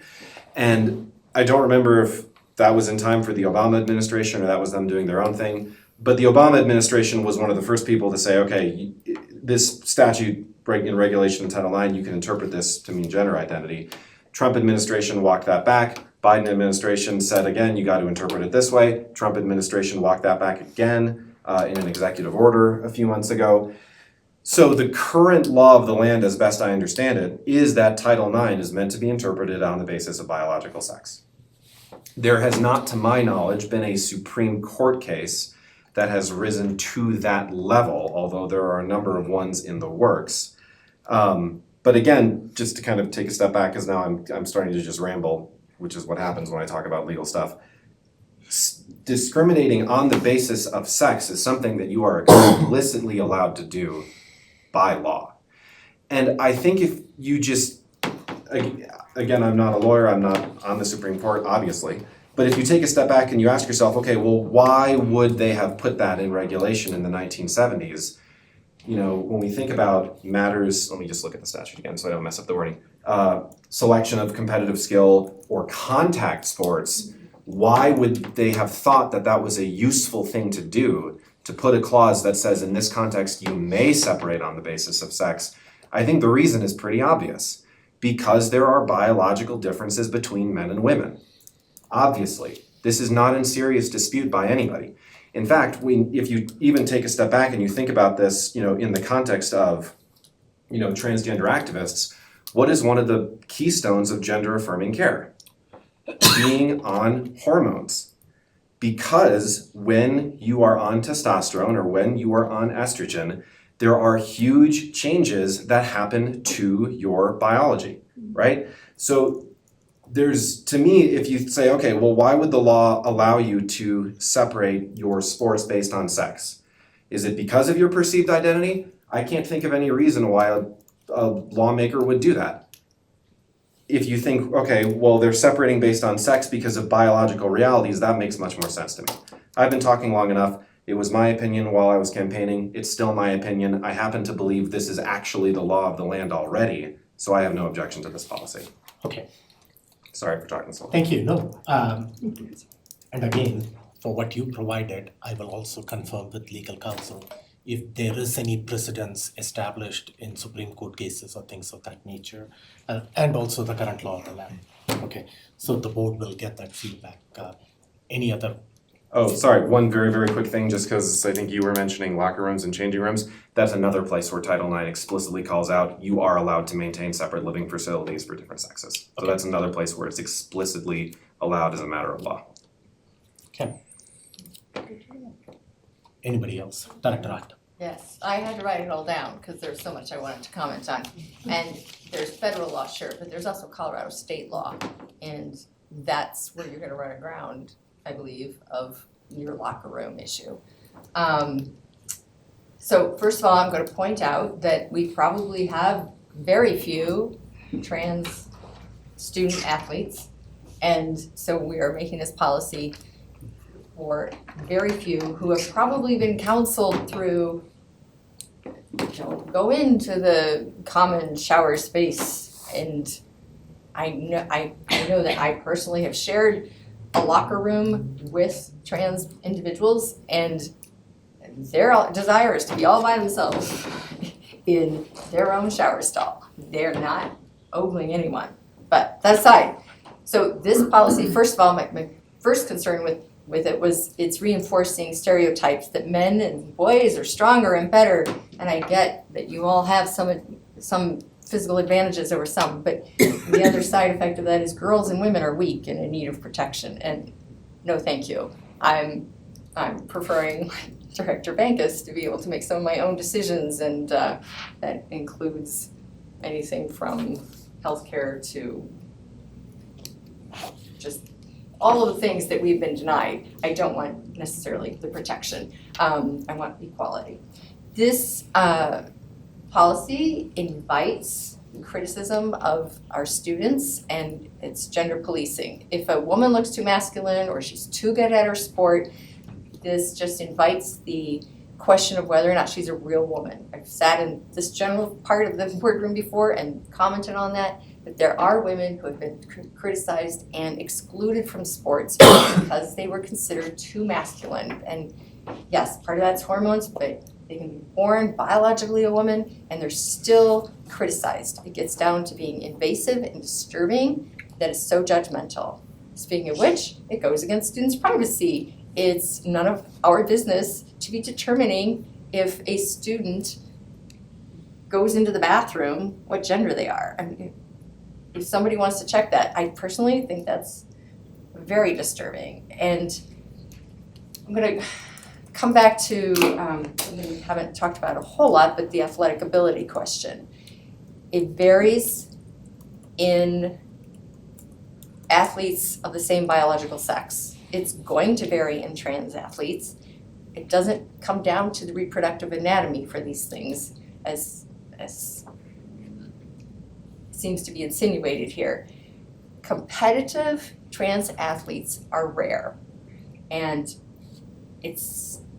therefore it's rarely an issue. So if we have an amazing athlete who happens to be trans, I bet for some of these commercial teams, they'd probably be all in and having them play. Certainly our own teams could use the help. It's a myth that sex is binary and that it's always apparent at birth. So when we say that this is what you were born with, that is not necessarily the case for how someone identifies, and that's not necessarily going to show up until later in their lives. So if a student doesn't align to some binary expectation that we have, I think we need to respect that. because there's no one way for a person's body to be. If we have so many different biological characteristics, and if you can be non-binary or intersex, then I think we need to let people decide who they are for themselves. And again, it comes back to, I don't want someone policing my body. I don't want someone policing my students' bodies.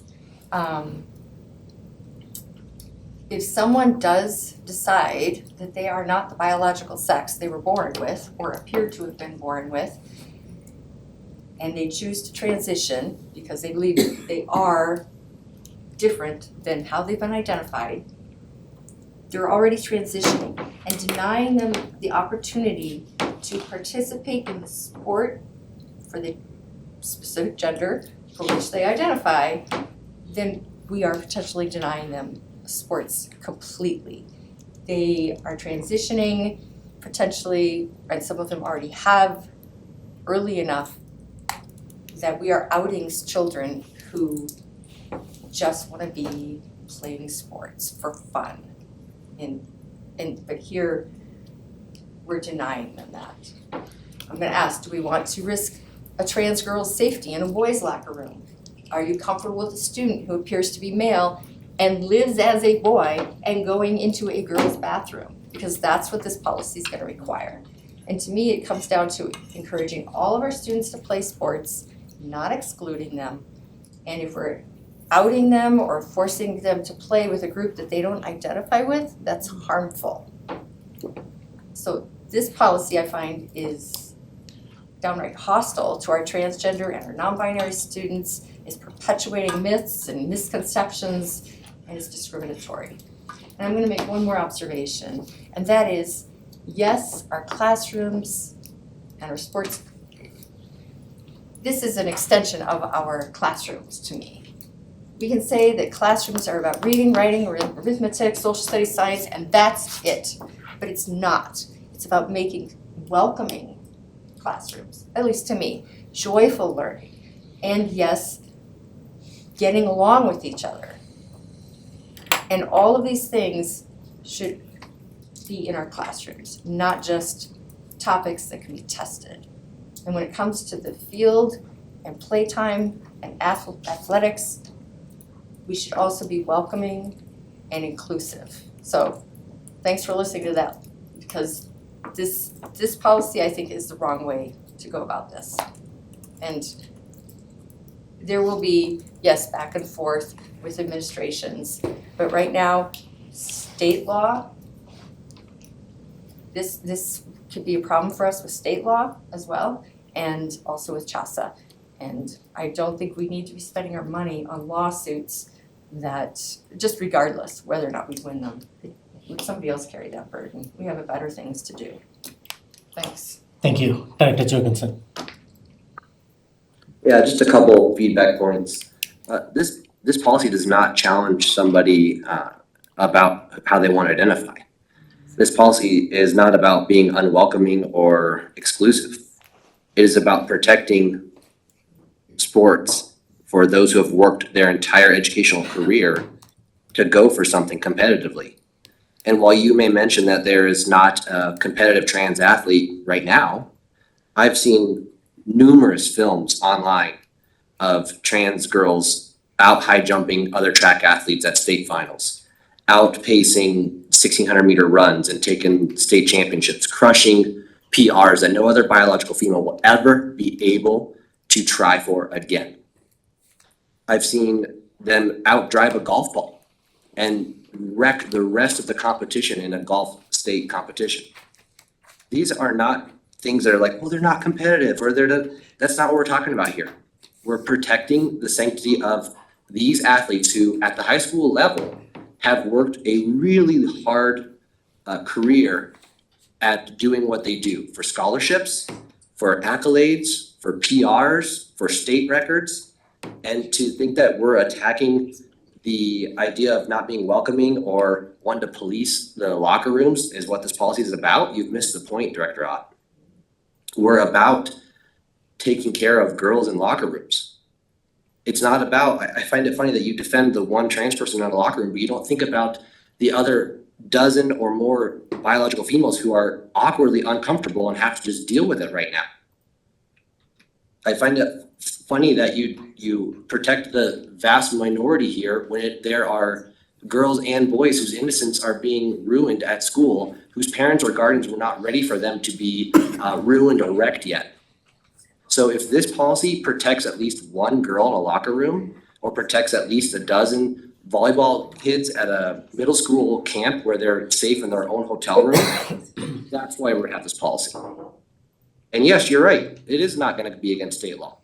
It's why we are putting this forward, and then I would recommend that we sign on to a lawsuit to make this have a decision at the federal level, because I'm tired of the wishy-washiness of this state, especially after the recent legislative session with 1312 and 1309 and last year's policies and all the things, where we are continuing to just destroy the majority of students who just want to have a normal educational career and sports time. And I'll leave it at that. Okay, any other comments on this at this time? Just, Right, and Jason, can you speak to the risk that, first let me just say, I fully support this policy, protecting girls to have fair competition and access to fair competition and scholarships, setting records. That's what this is about. But Jason, can you speak to the risk that the district faces given that there could be state law and if we adopt this policy, do we then need to, like, for certain, join in a lawsuit knowing that like one would come anyways? Yeah, that is, to be very clear, if we adopt policy JBA in a couple weeks, we would have to for sure then be a part of the D49 lawsuit, which already has funding and is already taken care of in a bigger sense to protect girls' sports. So our legal cost to that is minimal. So if we're adopting policy JBA, we would be signing on to the lawsuit. Because to not sign on to the lawsuit and to put this into the injunctive, process would then, yes, have some legal consequences. So if you're doing one, we're gonna do the other.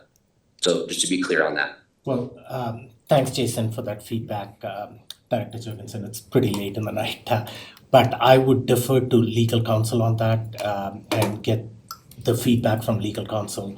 If one automatically triggers the lawsuit, having to join the lawsuit, that would be my feedback. And if the will of the board is to join the lawsuit, so be it.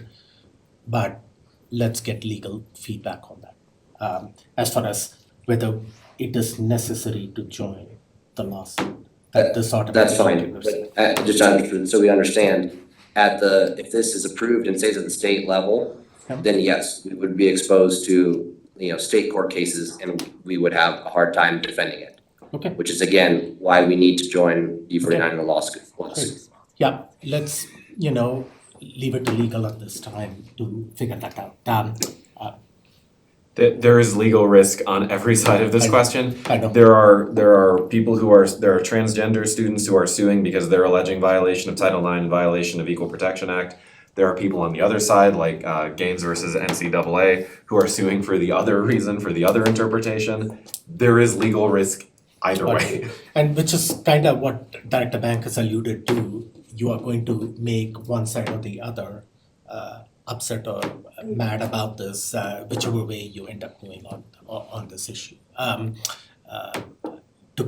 just wanted to make sure that the board was aware that we are taking a proactive step in adopting this policy and putting ourselves out there. I personally am okay with that. This is the right thing to do to protect girls' sports and protect fair competition. So that is the choice that I am making.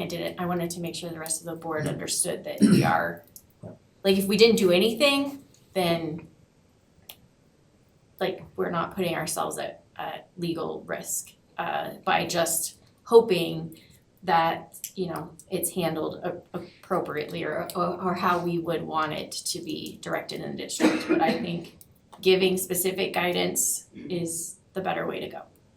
Yeah, and adding my viewpoint to it is that we may not have a specific instance of this happening right now, but it could happen a couple of years down the road. And for me, creating a level playing field for our female athletes and our male athletes too. There was a well-documented case a couple of years back.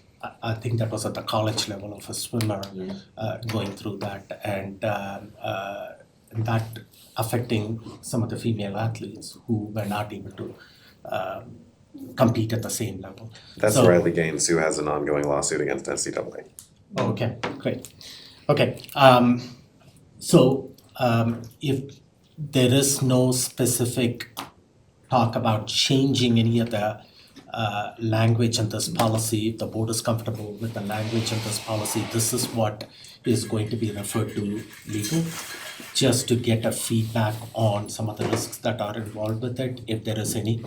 Dr. X? do you Yeah, I have just have any- a couple of questions procedural. I don't wanna go too much longer, but if we take this to legal, we do have a Friday turnaround time to post the board docs to get it up for non-action next week and then for action the following week. So how would you like to manage that short time?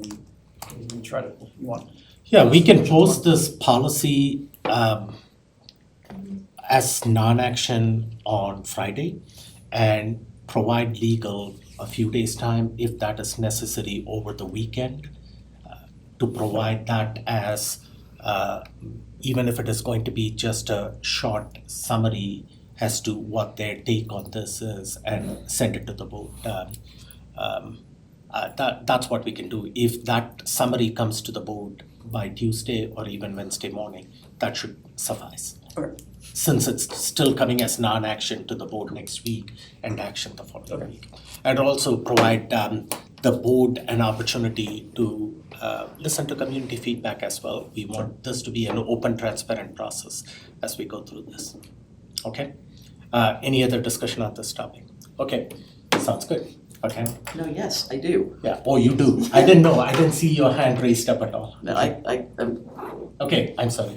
I know you were tapping like this. I thought you wanted me to wrap up the conversation. No, it's fine. In the interest of time, I will be very quick. In my classroom, right across from my classroom were both the boys and the girls' restrooms, and which was not fun. But there were instances where girls would go into their restrooms and would be followed in by transgender girls as well as boys who were gay who claimed right to the girls' restroom. And the girls would come back out because not only were they uncomfortable being in there physically, they were also uncomfortable because these people brought in cell phones into the bathrooms with them. They can't do that any longer. I'm not done. Yes, I know, they don't have them anymore. The idea that we're discriminating against one in order to save another, I fully reject that idea. I just want it on record. There's nothing else that I can say that nobody else has said already, but I just want it on record for me personally in terms of this particular potential policy. I support it, and I support it for the very reasons that Director Nelson supports it as well. Okay, thank you, appreciate it. Policies, when we are